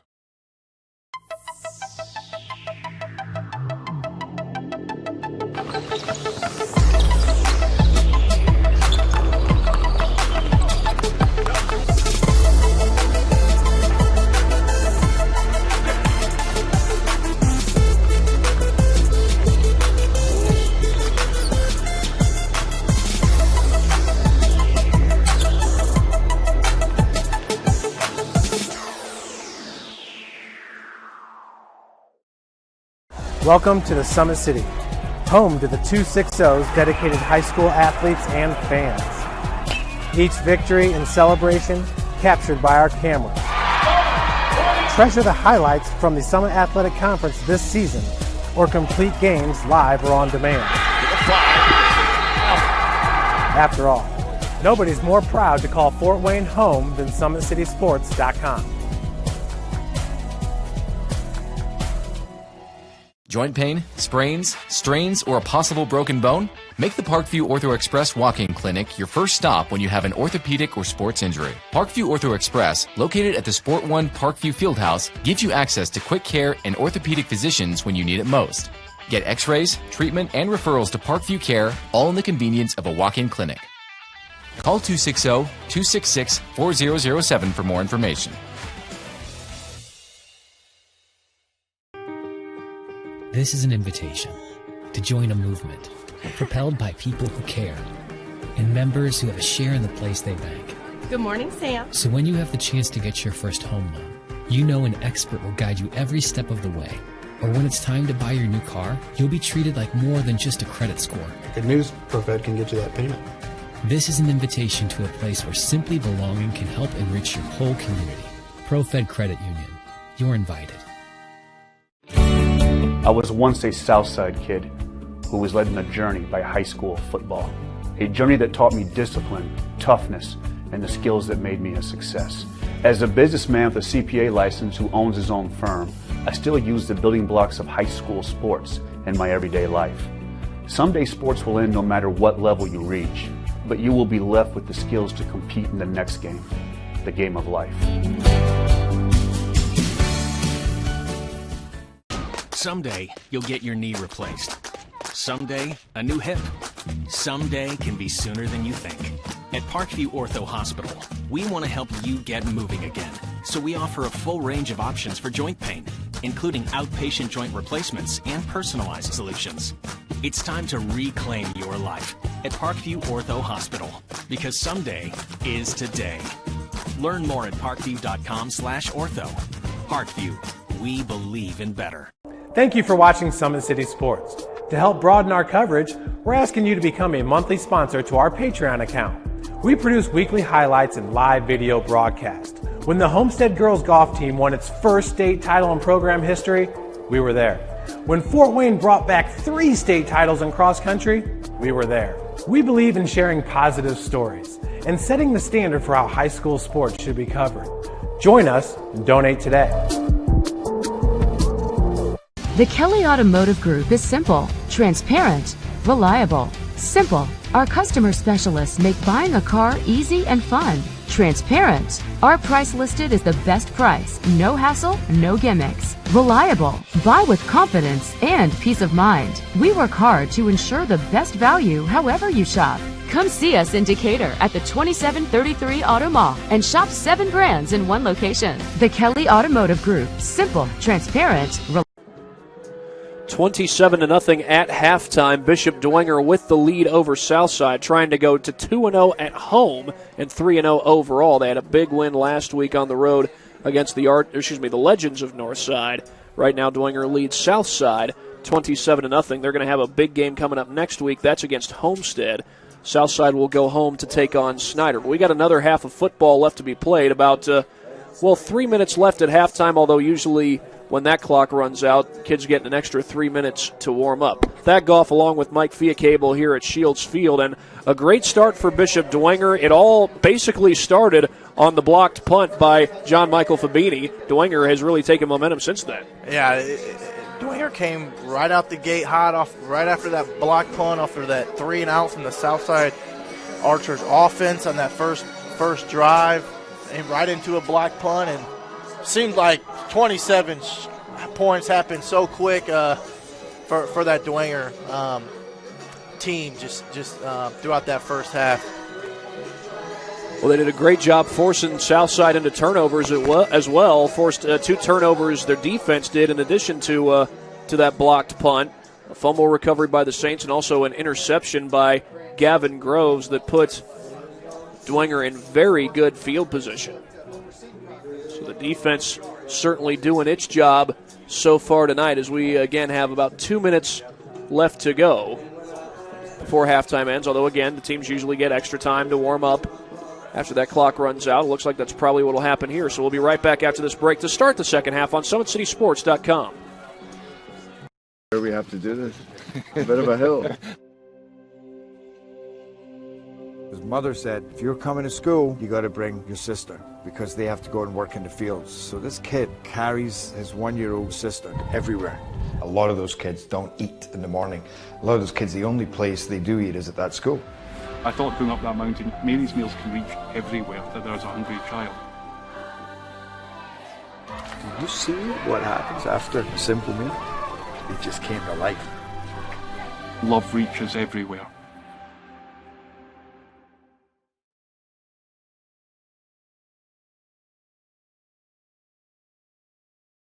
Parkview Sports Medicine's integrated sports medicine team is built to serve the needs of all athletes in all sports. Our team's only goal is to improve athletes in every facet. PSM offers performance training to help athletes get better on the field, dedicated athletic rehabilitation and physical therapy to help them get better off of it, certified athletic trainers in our PSM schools providing daily support to our athletes, and a specialized orthopedic walking clinic when injury strikes. Call 260-266-4007 to speak to our care navigators or visit ParkviewSportsMedicine.com to learn more about what we can do to improve athletes at all levels. Parkview Sports Medicine. Become more.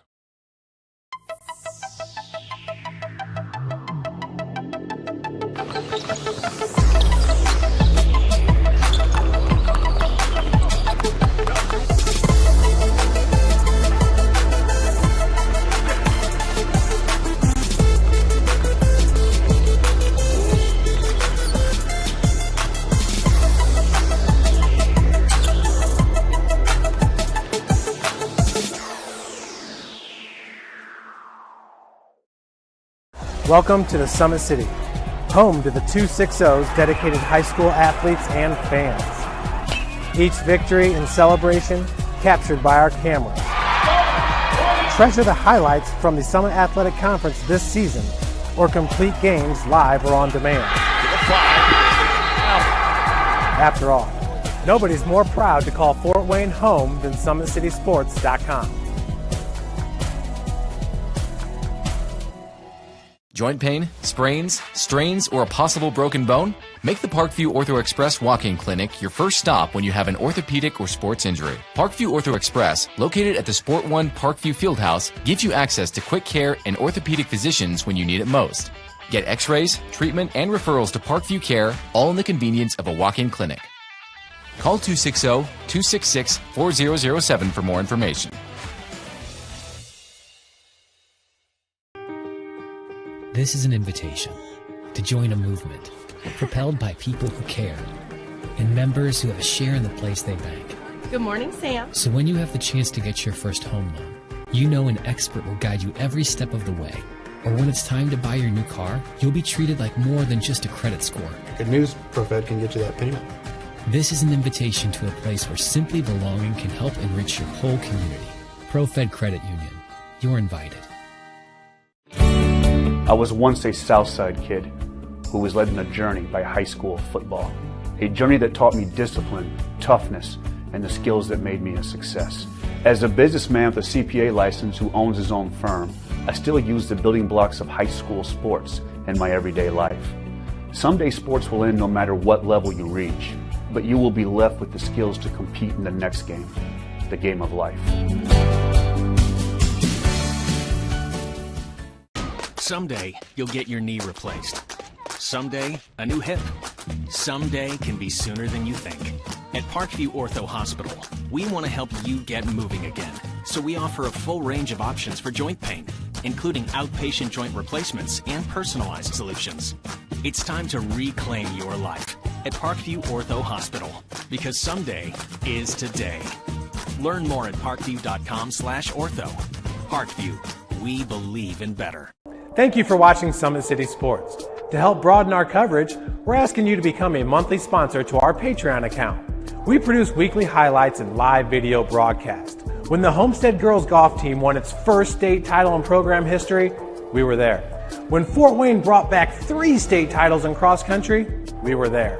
We believe in sharing positive stories and setting the standard for how high school sports should be covered. Join us and donate today.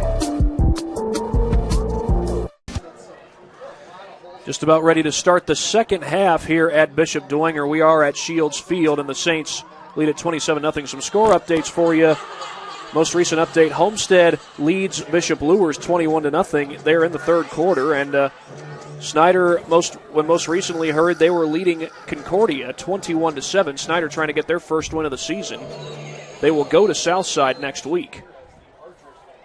A tough start to the season for the Panthers, but could they be righting the ship as we speak? This kick is fielded at the 15-yard line, then bobbled and eventually picked right back up by K.J. Tipman, and he takes it out across the 30 to the 31. That was near disaster to start the second half for the Saints.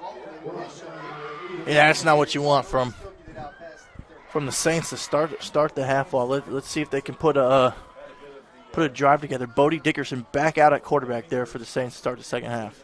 He came in to relieve Brendan Lytle very late in the second quarter. Saints will start the drive from the 31-yard line. You know, Devin Tipman had a good night before his night seemingly was finished late in the second quarter, and you can kind of do that when you're up 27-0 on somebody. Aziz Dixon came on in relief of him, and I think that's Dixon getting the carry there out to, nope, check that, that's Louis Tipman. Yeah, Louis Tipman in the backfield for the Saints. It's a 3-yard gain on the play, make it 2nd down and 7.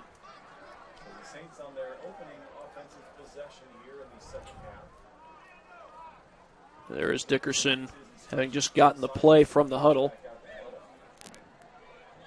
In this decade, the Saints have won 2 state championships. One of them was back in 2015.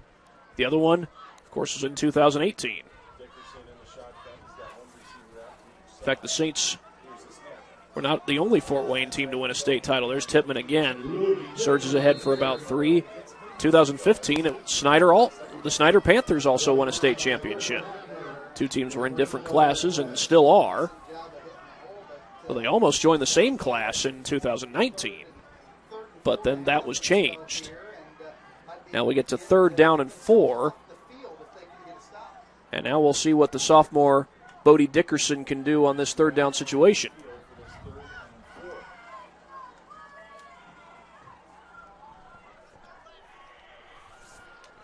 He's got Henry O'Keefe split out to the left, and I think that's Sioka in the slot. The give is to Tipman, could not break free. He was hog-tied defensively by number 5 for Southside. That's Jalen Lattimore with the tackle. And now looks as though Dwenger may be forced to punt, but I don't know. Looks like they're going for it here. 4th and 3. Yeah, there goes Dickerson back onto the field. Territory. See if they'll try and draw him off sides. It's 4th and 2. We're going to put Dickerson under center here. Wouldn't be surprised if they try to draw him off sides here. They are going to run a play, though. Here's Tipman getting the carry, and he didn't get there. Stopped at the 40, a yard short of the line to gain. Big start from the Southside defense to begin the second half. Let's see if this offense can get something rolling here and get some cooked up and get some momentum and confidence in everyone. I think it was Trevor Hapner who got the stop defensively for the Archers. Are you surprised the Saints went for it there? You know, couple-fold here. What that does for them, for the Saints here, kind of puts the defenses backs against the... We got some new numbers out there for the Dwenger defense. So here's Norfleet going under center. He will hand it off to Morris, tries to run a guy over, but a big hit stick there by number 42, Mitchell Vogelweed. Yeah, big play by Vogelweed. Would have come up there and lay the wood. Big Mitch. Just a gain of a yard on the play.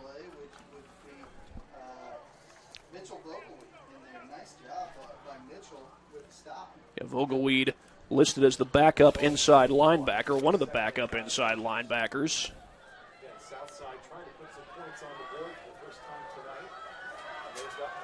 With Dwenger, they do rotate guys in and out during the course of the day.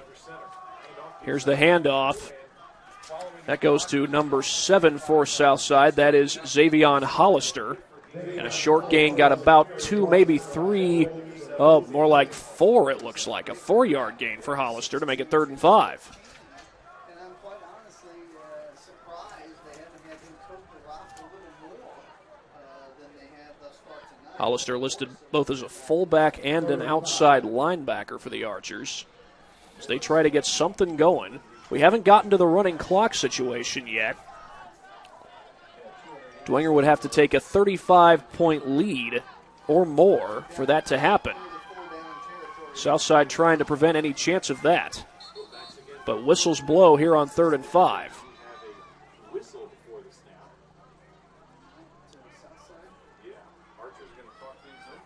Timeout is taken by the Archers.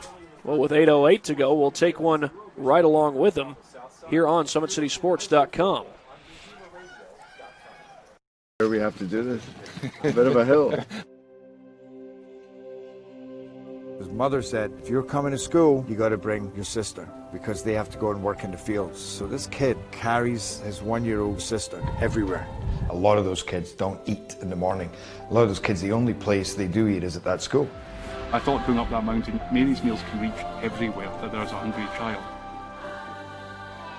Do you see what happens after a simple meal? It just came to life. Love reaches everywhere.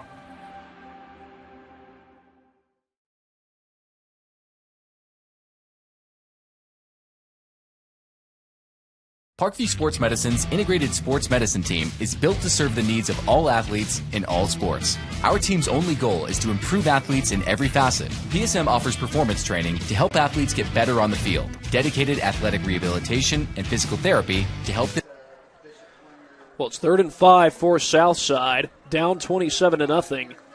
They just stopped the Saints on a turnover on downs, as they now try to take advantage of that. 8 minutes, 8 seconds to go here in the 3rd quarter. Snap to Norfleet. He gets some pressure, trying to get away from it. He can't. Swarmed. Tommy Whitty. Big time play by big Tommy Whitty, getting in the backfield for the 6-yard sack.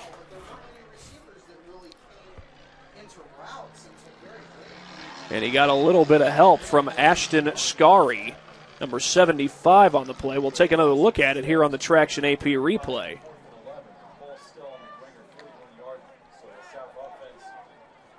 Big Ashton Scary.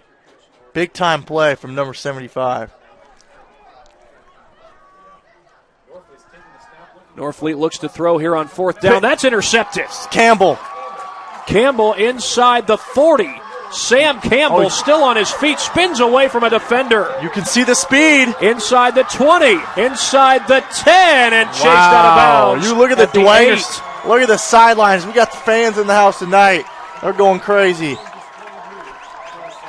Yeah, I believe this is the first night of the high school football season that fans have been let back into the stadium. Big time play.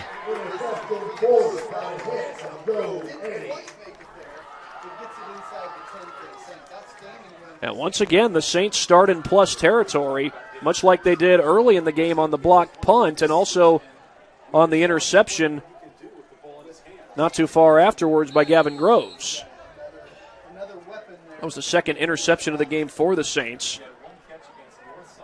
And now Dickerson back in there at quarterback with 7:07 to play.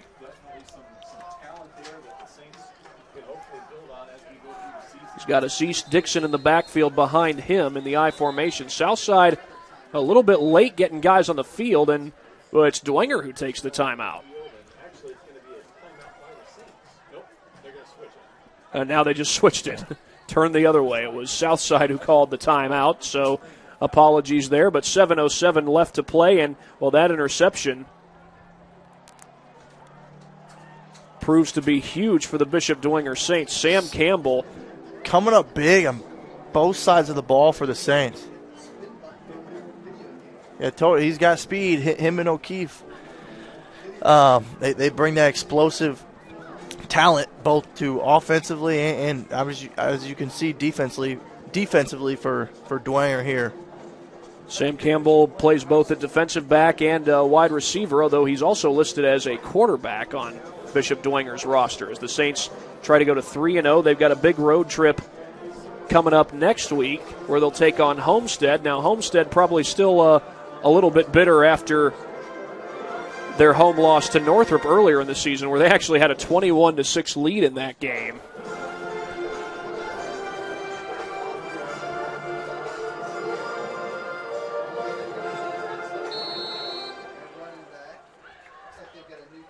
But Northrop came all the way back to win that one. So Homestead doesn't yet have a home win on the season.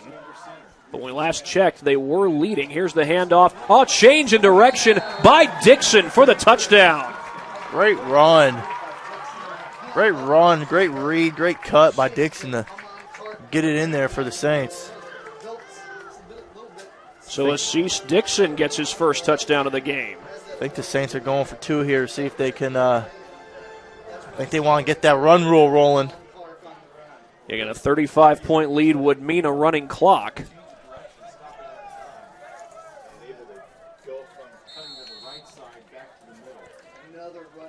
And that's after Devin Tippmann already posted a hat trick, 3 touchdowns, all in the first quarter for the Bishop Dwenger Saints.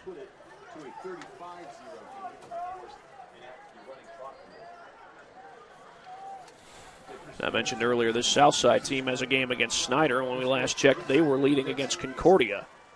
Fake the handoff. Dickerson rolling to his right. Throws it to the corner, and it's incomplete.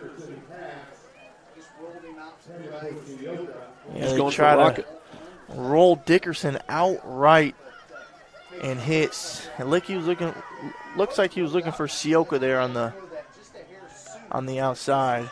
Indeed, he was 33-0, but another look at the touchdown on the Traction AP replay.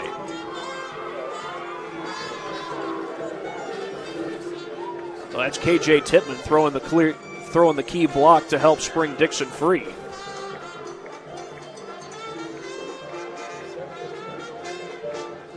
It sounds like New Orleans here at Bishop Dwenger, but fortunately, we are enjoying a nice football game, but it's Bishop Dwenger leading 33-0. Yeah, it's been Dwenger all night from the beginning of the game until now. Dwenger's been in control all night. It's been the Saints not only marching up and down the field, but the defense coming up big as well, as are the special teams. Ryan Ward to kick it away, the lefty. We've got 7:02 left to play in the third quarter. A low kick. It is returnable and taken from the 15-yard line. Returned out across the 30, and there on the return was Jaden Morris. Jaden Morris is a sophomore. Listed as a strong safety on Southside's defense, but they'll be on offense here after that kickoff return, starting from their own 34-yard line with 6:56 to play. Down 33-0. They've been held to just 7 points in the first 2 games of the season, have yet to score tonight. They're shut out at home 37-0 by Concordia, then suffered a tough loss to Northrop on the road. 27-7 was the final in that one. Speaking of Northrop, they're trying to cut into things over at Wayne. They're down 26-20. They're down 26-14 not too long ago. A toss to the left side, and then they go down behind the line of scrimmage. On the carry, there was number 21, Adrian Macon, another sophomore.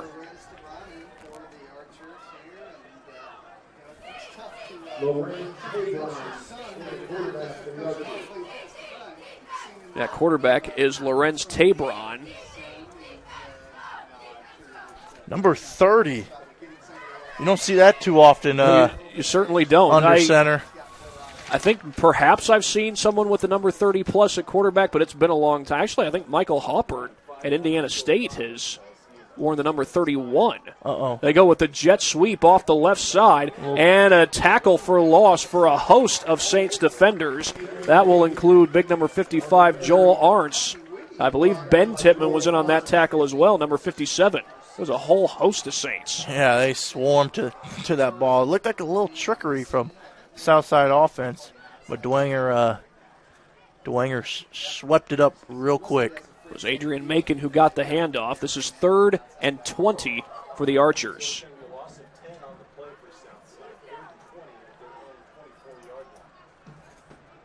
Tabron goes under center. He will fake the handoff, get some pressure, taken down.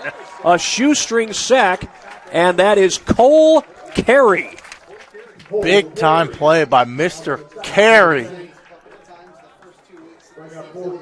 Sheds the block, as you'll see here in the instant replay. Sheds the block. Big time play there by Carey. And if I'm not mistaken, that is the 3rd sack of the game for the Saints. As Cole Carey, the junior, a linebacker and a running back, comes up with a sack. And now Trevor Hapner is back to punt it away. And, of course, he's already had one block today. This one won't be blocked. It will be returnable, however. Backpedaling are a couple of guys, and they're going to have to let this one go. Yeah, and a good job by Noah Johnson to just let that one continue to roll. So Dwenger will take over, leading 33-0 at their own 38-yard line. I would imagine we'll probably see Bodie Dickerson in a quarterback once again. Yeah, here it comes.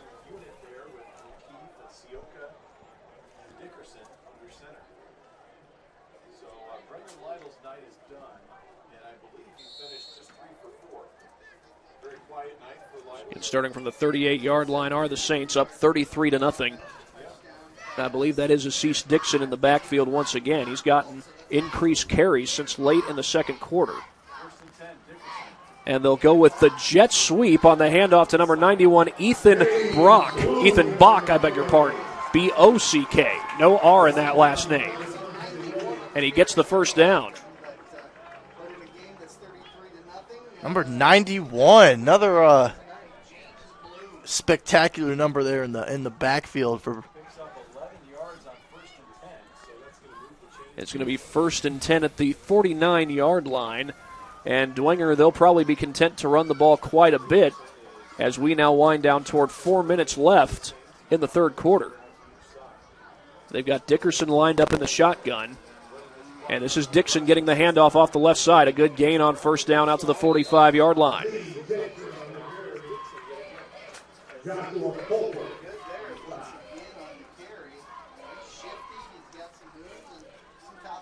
So Dixon showing some nice ability here in the run game these last few possessions for the Saints.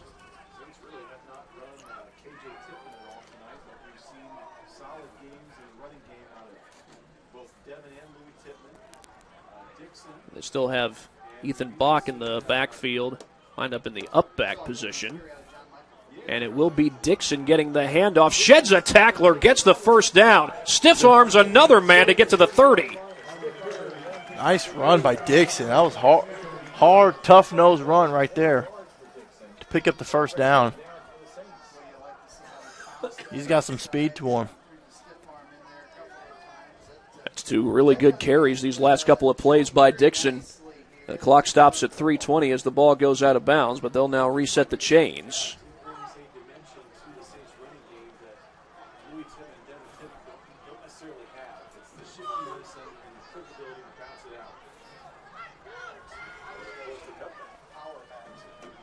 They go with the jet sweep again, and that's Bach again, taking it inside the 20.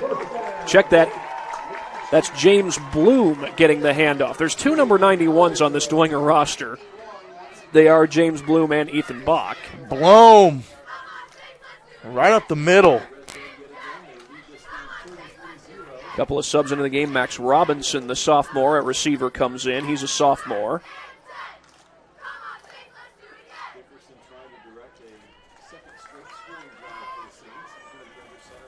And I believe that's Jack Ellis in at wide receiver on the near side. Yes, that is Ellis, number 18. Handoff goes to Dixon, and this time he's dropped behind the line. Fernando Vasquez. He was injured earlier in the game, but it's good to see him back on the field.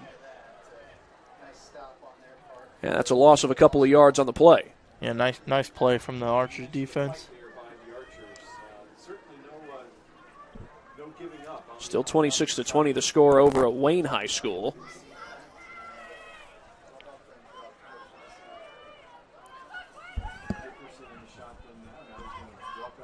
Going under center is Dickerson. Dixon remains in the backfield behind him. He takes the handoff, bounces it to the outside, gets away from a tackler, runs into two defenders before he goes down right at the 12. They're feeding Dickerson.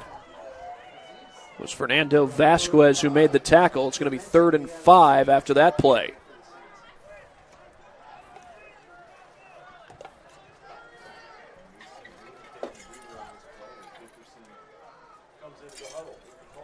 Saints had scored on all but 2 of their offensive possessions so far. And now here comes a flag as the players are getting set. Is this going to be unsportsmanlike conduct? Well, Dwenger had just broke the huddle.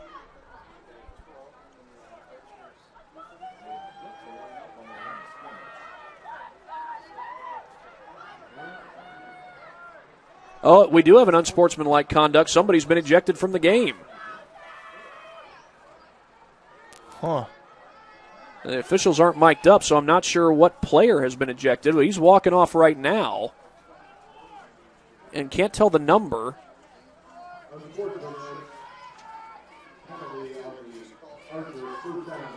But that's going to make it 1st and goal for Dwenger.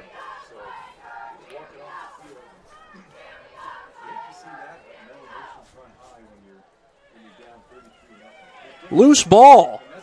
Nope, I think it was a handoff taken by the Saints. Vogelweed on the handoff. Mitch Vogelweed. Interesting series of events there. The Saints lose yardage on the play. A lot of names taking carries tonight. They've already got the backups in the game.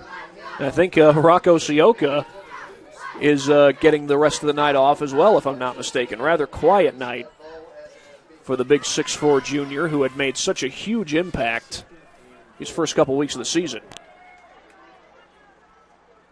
Dixon remains in the backfield, and instead they'll give it to Bloom, and he loses the ball. Southside's got it in the end zone. Matthew Morris with the recovery, and they're calling that a touchback. The initial signal was safety, but now they're calling it a touchback. Now, it did look like Morris fielded the ball outside the end zone, then reversed his field into the end zone, which, if I'm not mistaken, would still be a touchback. Or, excuse me, would not be a touchback, would still be Southside ball. But they called it a touchback, so the ball comes out to the 20-yard line with 42.6 to play. Yeah, Dwenger unable to punch that in, and Southside will start their drive off at the 20-yard line. A rare turnover for the Saints. I think that's actually their second turnover of their game if you count the turnover on downs earlier this quarter. 42.6 to play. They throw the screen to the far side. That's Javante Malone going down the sideline. Malone takes it across midfield, just across midfield. Easily enough for the first down. And they're going to mark it at the 49-yard line in Dwenger territory. Yeah, nice play. That's what Southside has to do, just get the ball outside to the playmakers and let them make plays.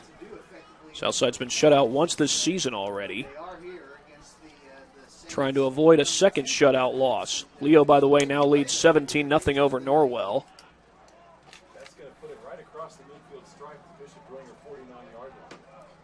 They fake the handoff. Tabron throws the screen. Oh, nice change in direction by Malone. Can he get something out of this? He got something, but not much. About a 2-yard gain on the play. Back-to-back screen plays to Malone.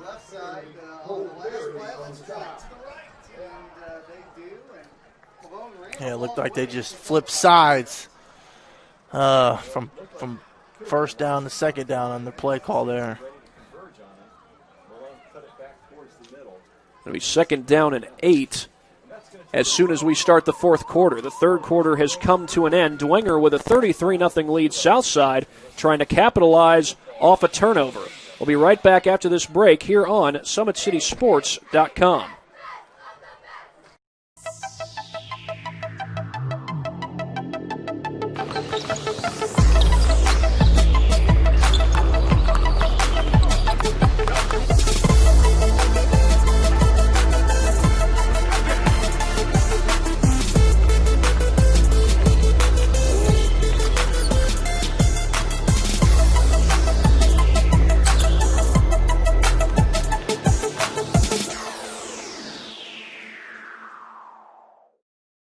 The Kelly Automotive Group is simple, transparent, reliable. Simple. Our customer specialists make buying a car easy and fun. Transparent. Our price listed is the best price. No hassle, no gimmicks. Reliable. Buy with confidence and peace of mind. We work hard to ensure the best value however you shop. Come see us in Decatur at the 2733 Auto Mall and shop 7 brands in one location. The Kelly Automotive Group. Simple, transparent, reliable.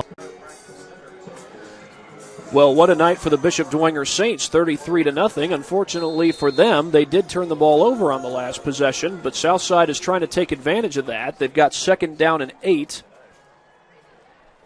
Had a big 31-yard catch and run by Javante Malone on a screen pass just a couple plays ago. And here's the handoff off the left side to Adrian Macon. And Macon, with a good gain, gets it across the 45 to about the 43. They're going to keep the clock running because his forward progress was stopped before he went out. Going to be 3rd and 4. Now, like I said, his momentum was stopped. His forward progress was stopped, I should say, before he went out of bounds. That's the reason that the clock is still running. Meanwhile, a high-scoring game over in Northwest Allen County. Carroll leads Northside 36-26. Northside did just score, and they've got 9:48 to go in that game. Here's Tabron looking to throw. Gets some pressure. Down he goes. Ripped down by several Bishop Dwenger Saints. That includes the likes of Joey Eddy and also, I believe, number 92, Isaac Hartman. 4th sack of the game for this Dwenger defense, and I got to believe Southside's going for it here. Yeah. I don't think they have a choice. That's Tabron back onto the field as now Dwenger switches a guy on late. I think that was Gunnar Peters. Jackson Jeffress.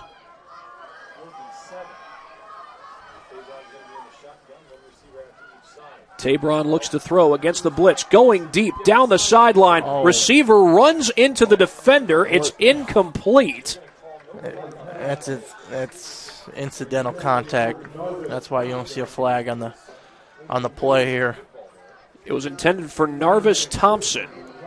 And now Dwenger will take over on downs right after turning the ball over themselves. The defense does the job. Yeah, great stand from that second and third team from the Dwenger defense. And that's what it's all about. That's why Dwenger's just so good all around, because they got a lot of guys who can step in and come ready to play after that first team. Bodie Dickerson will go under center here as Southside puts 4 down linemen on the field. And the handoff will go off the left side to number 28, Corbin Till. He's dropped by a host of archers. Jaden Morrison on the tackle for Southside. They call it a loss of about 2. And Dwenger will operate from the 44 in just a minute. Clock is running under 10 minutes to go. We are not in a running clock situation since Dwenger is up just 33-0 as opposed to 35. Had a mishandled snap on an extra point that cost them 1. They went for 2 earlier in the third quarter, but could not cash in. Again, Dwenger goes on the road to play Homestead. Here's the handoff to Till off the right side. He's dropped again. This time a flag is down. Again, I don't think Till got back to the line of scrimmage. False start on Dwenger. It'll back him up another 5 yards. Going to be second down and 17.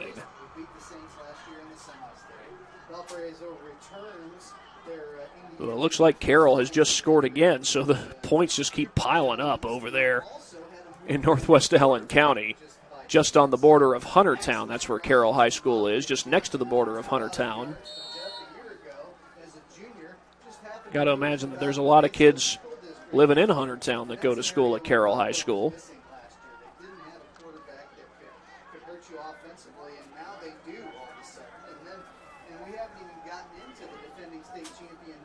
That's actually 3rd and 12 with the 33-0 lead for Dwenger. Handoff will go to Till, and again, not much doing there. He might have gotten a yard, but that's about it. It's like Dwenger's bringing the punt team out here on 4th down.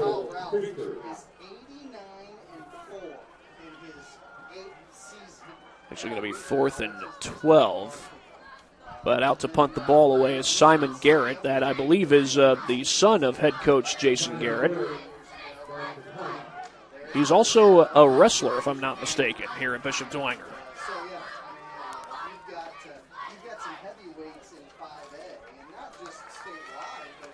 It looked like somebody jumped there for Southside. Either that or they're going to say it was encroachment by the Archers.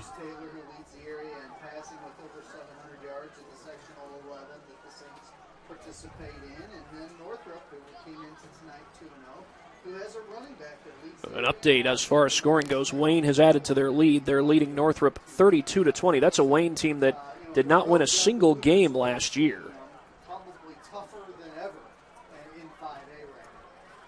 And right now we've got a timeout on the field. Injured player, actually, over there on the south side part of the field, so we'll take a timeout right along with them. 33-0 Dwenger leads here on SummitCitySports.com.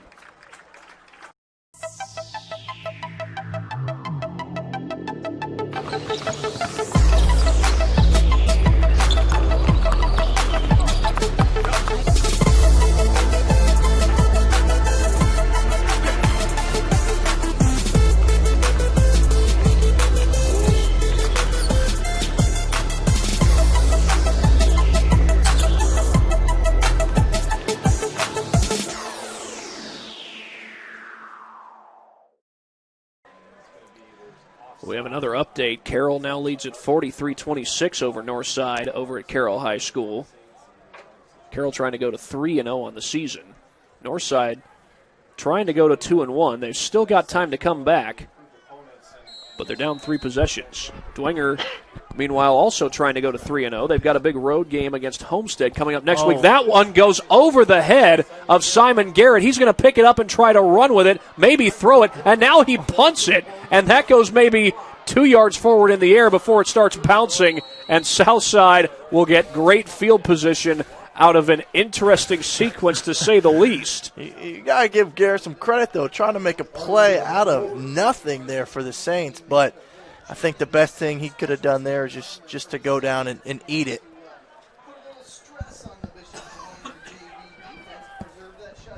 So now the Archers will take over at the Dwenger 29-yard line.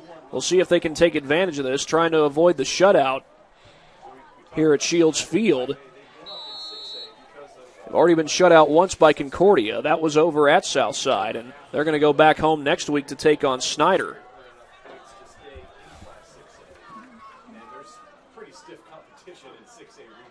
Here's the snap to Tabron. He throws it across the middle, incomplete, a little bit too high for his intended receiver. I think he was going for...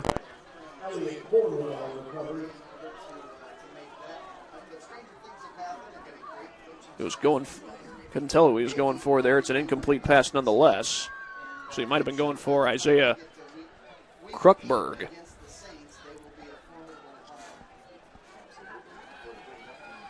It's going to be second down and 10 after the incompletion.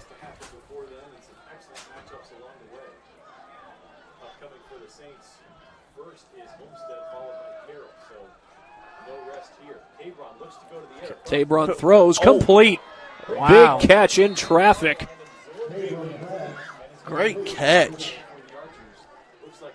Great play. Absorbs the big hit. Yeah, Ashton Johnson makes the catch.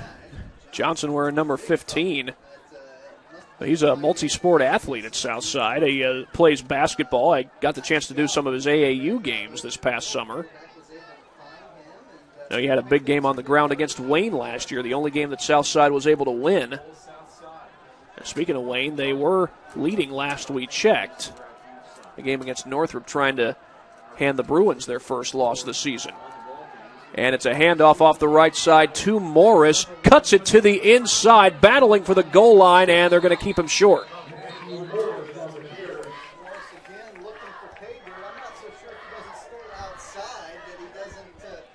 Matthew Morris very nearly punched it in for the Archers, but they come up short. And a second down and goal coming up.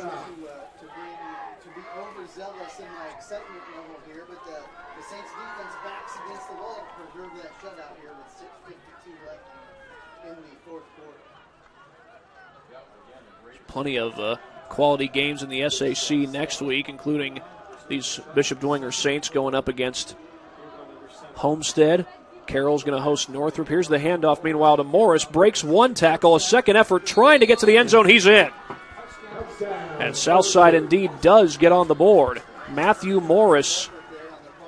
Nice drive from the Archers offense to get some points on the board for the first time tonight. Just got right to the goal line, it looked like. Matthew Morris, his first touchdown of the game.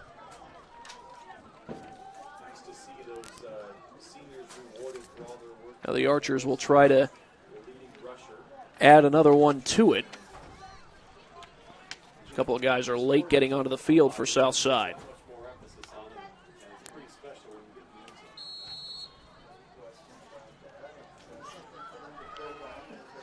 Wayne now leads Northrop 34-32. As Southside lines up for the point after. Abel Acevedo on to kick it.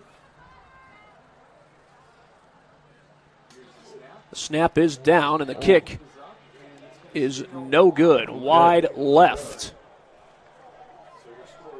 So that's the first genuinely missed extra point in the game. Had a mishandled extra point earlier today, but another look at the touchdown on the Traction AP replay.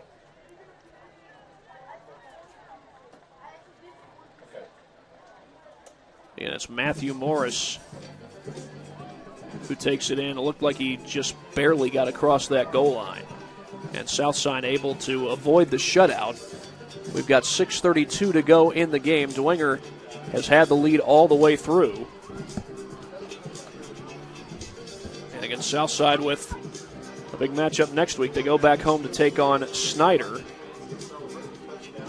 Looks like Homestead is now up 28-0 over Bishop Luers. They shut out Luers last year at Homestead High School. And that was a year removed from a big barn burner that those two teams played. Make that 35-7, Homestead with the lead over Luers. Just got the update there now in the fourth quarter.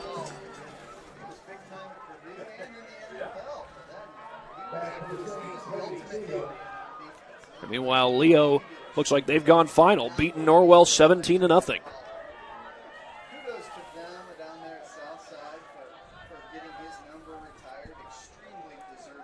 So now Lawrence Tabron going to kick it away. I check that. That is Abel Acevedo set to kick it away. And it's a wobbly squib kick taken from the 28-yard line and running into a guy. On the return, I believe that's number 88 for the Saints, Max Robinson.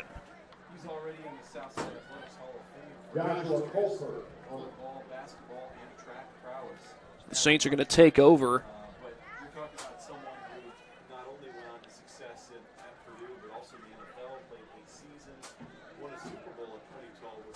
At their own 35-yard line. leading 33-6. Again, they go on the road to face Homestead. And if you're wondering, does Homestead have just as much capability of winning the SAC as they did last year? We're still wondering if they're going to win the SAC, but putting up 35 points on Lures certainly is a good showing for them. Here's the handoff off the right side. They drag a defender with him. I think that's Cole Carey on the handoff. We saw him earlier in the game where he got a sack, and he comes up with a 3-yard gain for the Saints.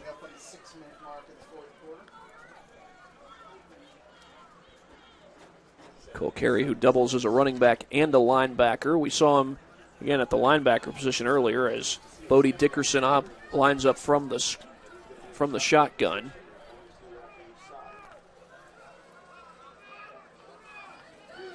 Dickerson hands it off. That's Carey again. Patient running by Carey, and he gets it across the 45, and that's enough for the first down. Yeah, nice run. Way to follow his blockers. Let the O-line do their job, and you cut right outside and do the rest.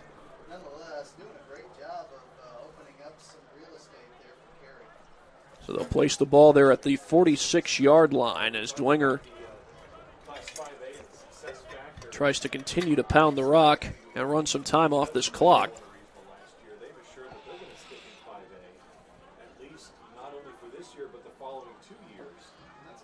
High snap. Dickerson able to snag it. He gets some pressure, rolls out of it.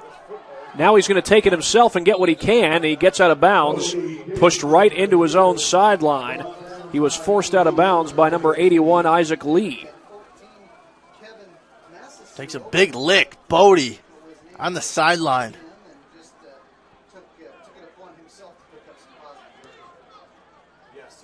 going to be 2nd down and 8 after the short gain there. 5:10 to go in this fourth quarter.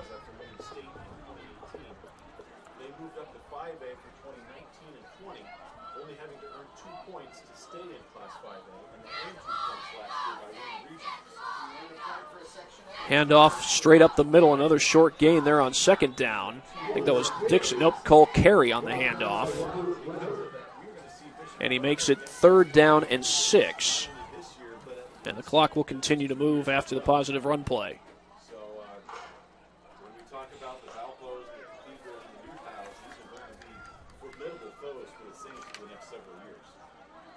Mentioned some of the big games going on next week. Homestead is on the road taking on, Dwenger's on the road taking on Homestead.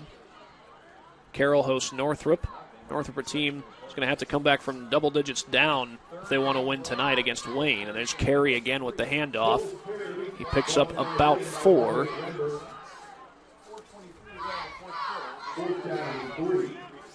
It's going to be 4th down and 3, and I think the Saints are going to bring out the punt team. Simon Garrett back to punt it away. Had a bad snap on the last punt attempt. We'll see if the Saints can right that ship.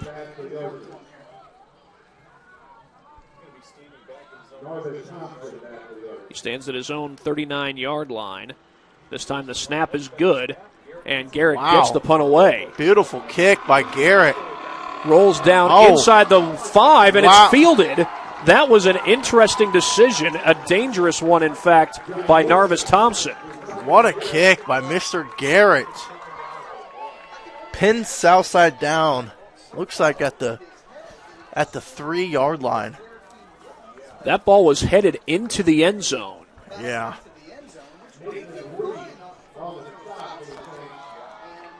But instead, Southside's going to start deep in their own territory at their own 4-yard line with 3:44 to go.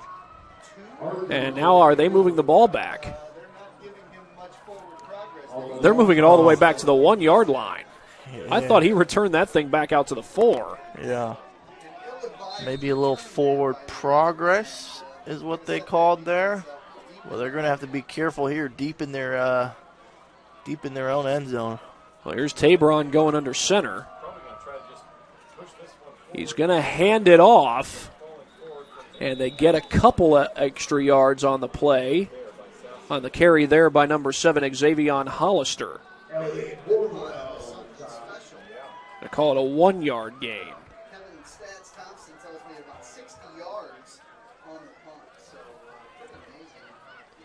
Heard that the punt went a grand total of 60 yards.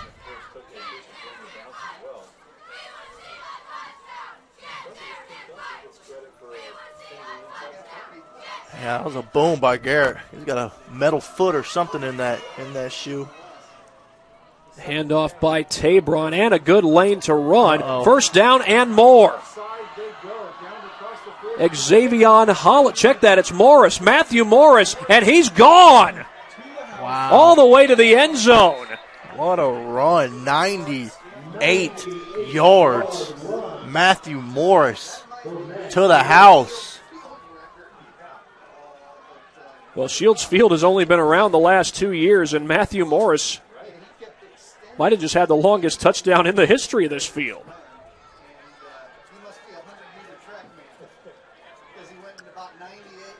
And it's definitely Morris's best carry of the year. 98 yards. And Southside. Yeah, that was great. Great vision by Morris there. Taking the inside handoff, cuts it to the outside, and takes it 98 yards, ladies and gentlemen.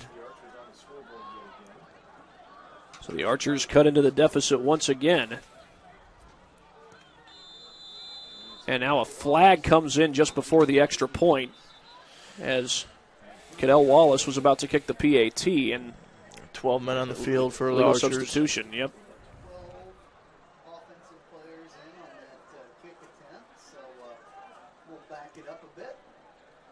Still 34-20, Wayne with the lead over Northrop in the fourth quarter.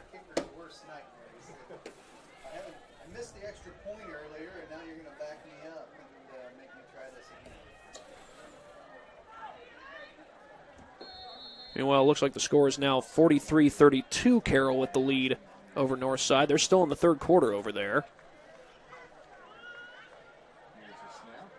And Wallace's extra point is up and good.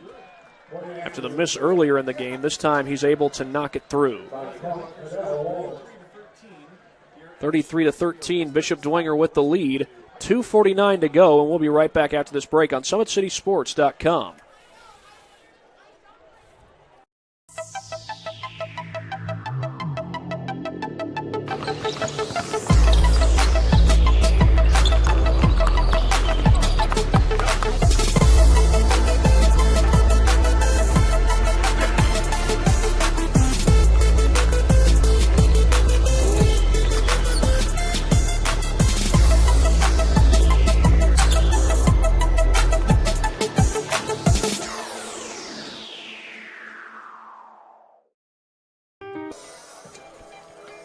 (33-13). And we got 2:49 to go. Dwenger with the lead over Southside, trying to go to 3-0 on the year, although Matthew Morris just scored on a 98-yard touchdown run. Got to be the longest in Dwenger history. We may have an onside kick here. And it is fielded by the Saints. Yeah, Isaac Hartman on the recovery. Big Hartman. Hartman had a part of a sack earlier in this game. Hartman doing it all, both defensively and special teams for the Saints. Saints are going to start this drive from their own 48-yard line. And we do have 2:48 to go, so you'd imagine that it's probably going to be mostly run plays and milking the clock for Dwenger.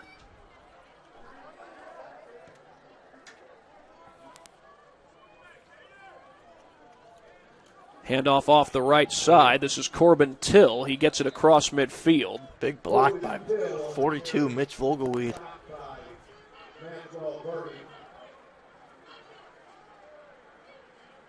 Still a high-scoring game over at Carroll. 49-32. They now lead Northside. They're just going back and forth over there, huh? They sure are.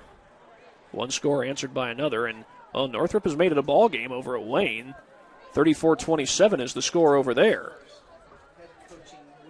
And we reported earlier, Leo defeated Norwell tonight, 17-0. Of course, Leo, a part of East Allen County Schools, along with the likes of New Haven and Woodland. And there's the handoff to Vogelweed trying to break tackles. It's a short gain down to the 46.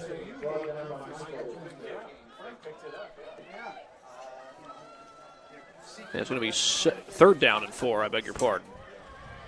1:45 left in the ball game. If Saints pick up this first down, I think that'll be it here at Shields Field. Southside has just one timeout remaining, with just a minute and a half to go. I wonder if they would use it on the next play. Dwenger will operate from the shotgun as Dickerson. High snap goes right over his head. He picks it off on one hop.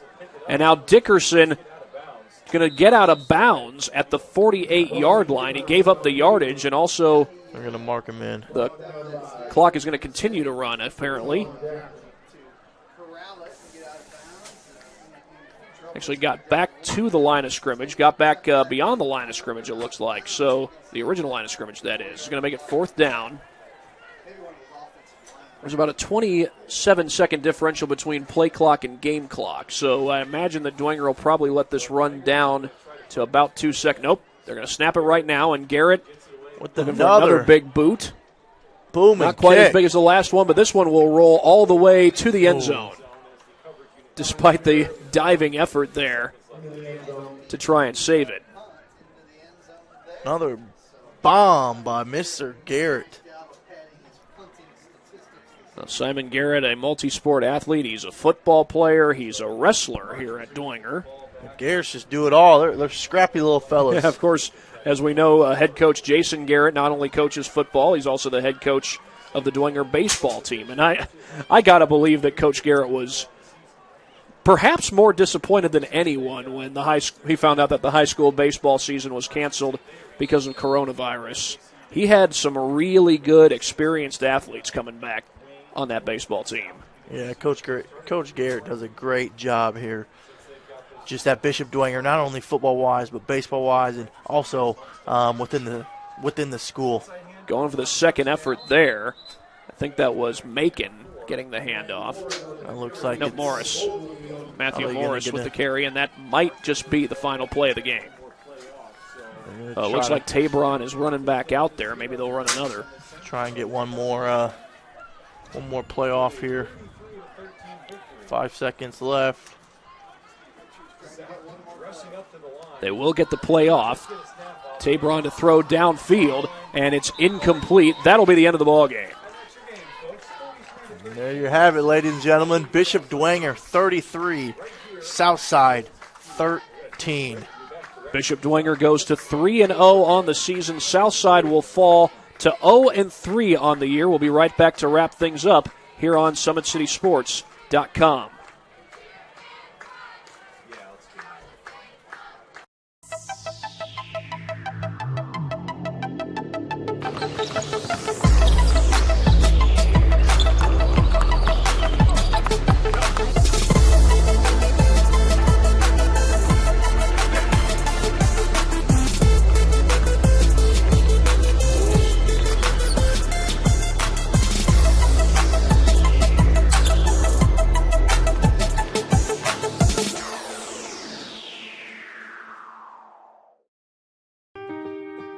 This is an invitation to join a movement propelled by people who care and members who have a share in the place they bank. Good morning, Sam. So when you have the chance to get your first home loan, you know an expert will guide you every step of the way.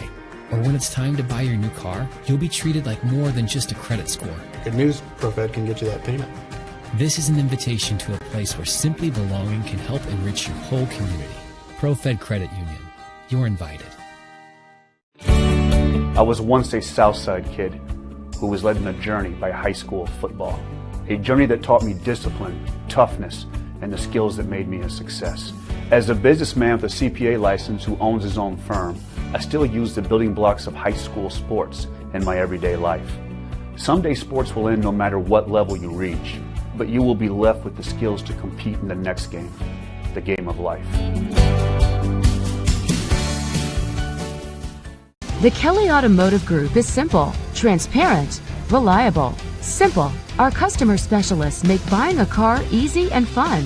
Transparent. Our price listed is the best price. No hassle, no gimmicks. Reliable. Buy with confidence and peace of mind. We work hard to ensure the best value however you shop. Come see us in Decatur at the 2733 Auto Mall and shop 7 brands in one location. The Kelly Automotive Group. Simple, transparent, reliable. Well, Bishop Dwenger knocks off Southside 33-13 here at Shields Field. The Saints improve to 3-0. The Archers fall to 0-3. And it was a big start to the game for the Saints. That blocked punt by John Michael Fabini set the Saints up with a goal-to-go situation. They took advantage, and they pretty much owned the night from there on. Yeah, right after that blocked punt, they controlled the game from the start. They were efficient offensively. They made plays defensively, created takeaways from that Southside offense, and just like you said, controlled the game all 4 quarters. So Dwenger will go on the road to take on Homestead next week. Southside goes back home to take on Snyder, and they'll try to get their first win of the season. When we last checked, Snyder was leading against Concordia, and Homestead was also leading against Lures. Well, our Parkview Sport 1 player of the game is going to be none other than Devin Tippmann. He got the hat trick as far as touchdowns go, scored 3 touchdowns, all in the first quarter. It was solid running the football. His night was done a little bit early, but when he was in the game, put together a great performance. Yeah, big-time performance by Mr. Do-It-All, Devin Tippmann, for the Dwenger, both offensively, defensively, and special teams tonight for Mr. Tippmann. And just like you said, he did it quickly, all back-to-back-to-back right there in the first quarter. 33-13, Dwenger defeats Southside to go to 3-0 on the season.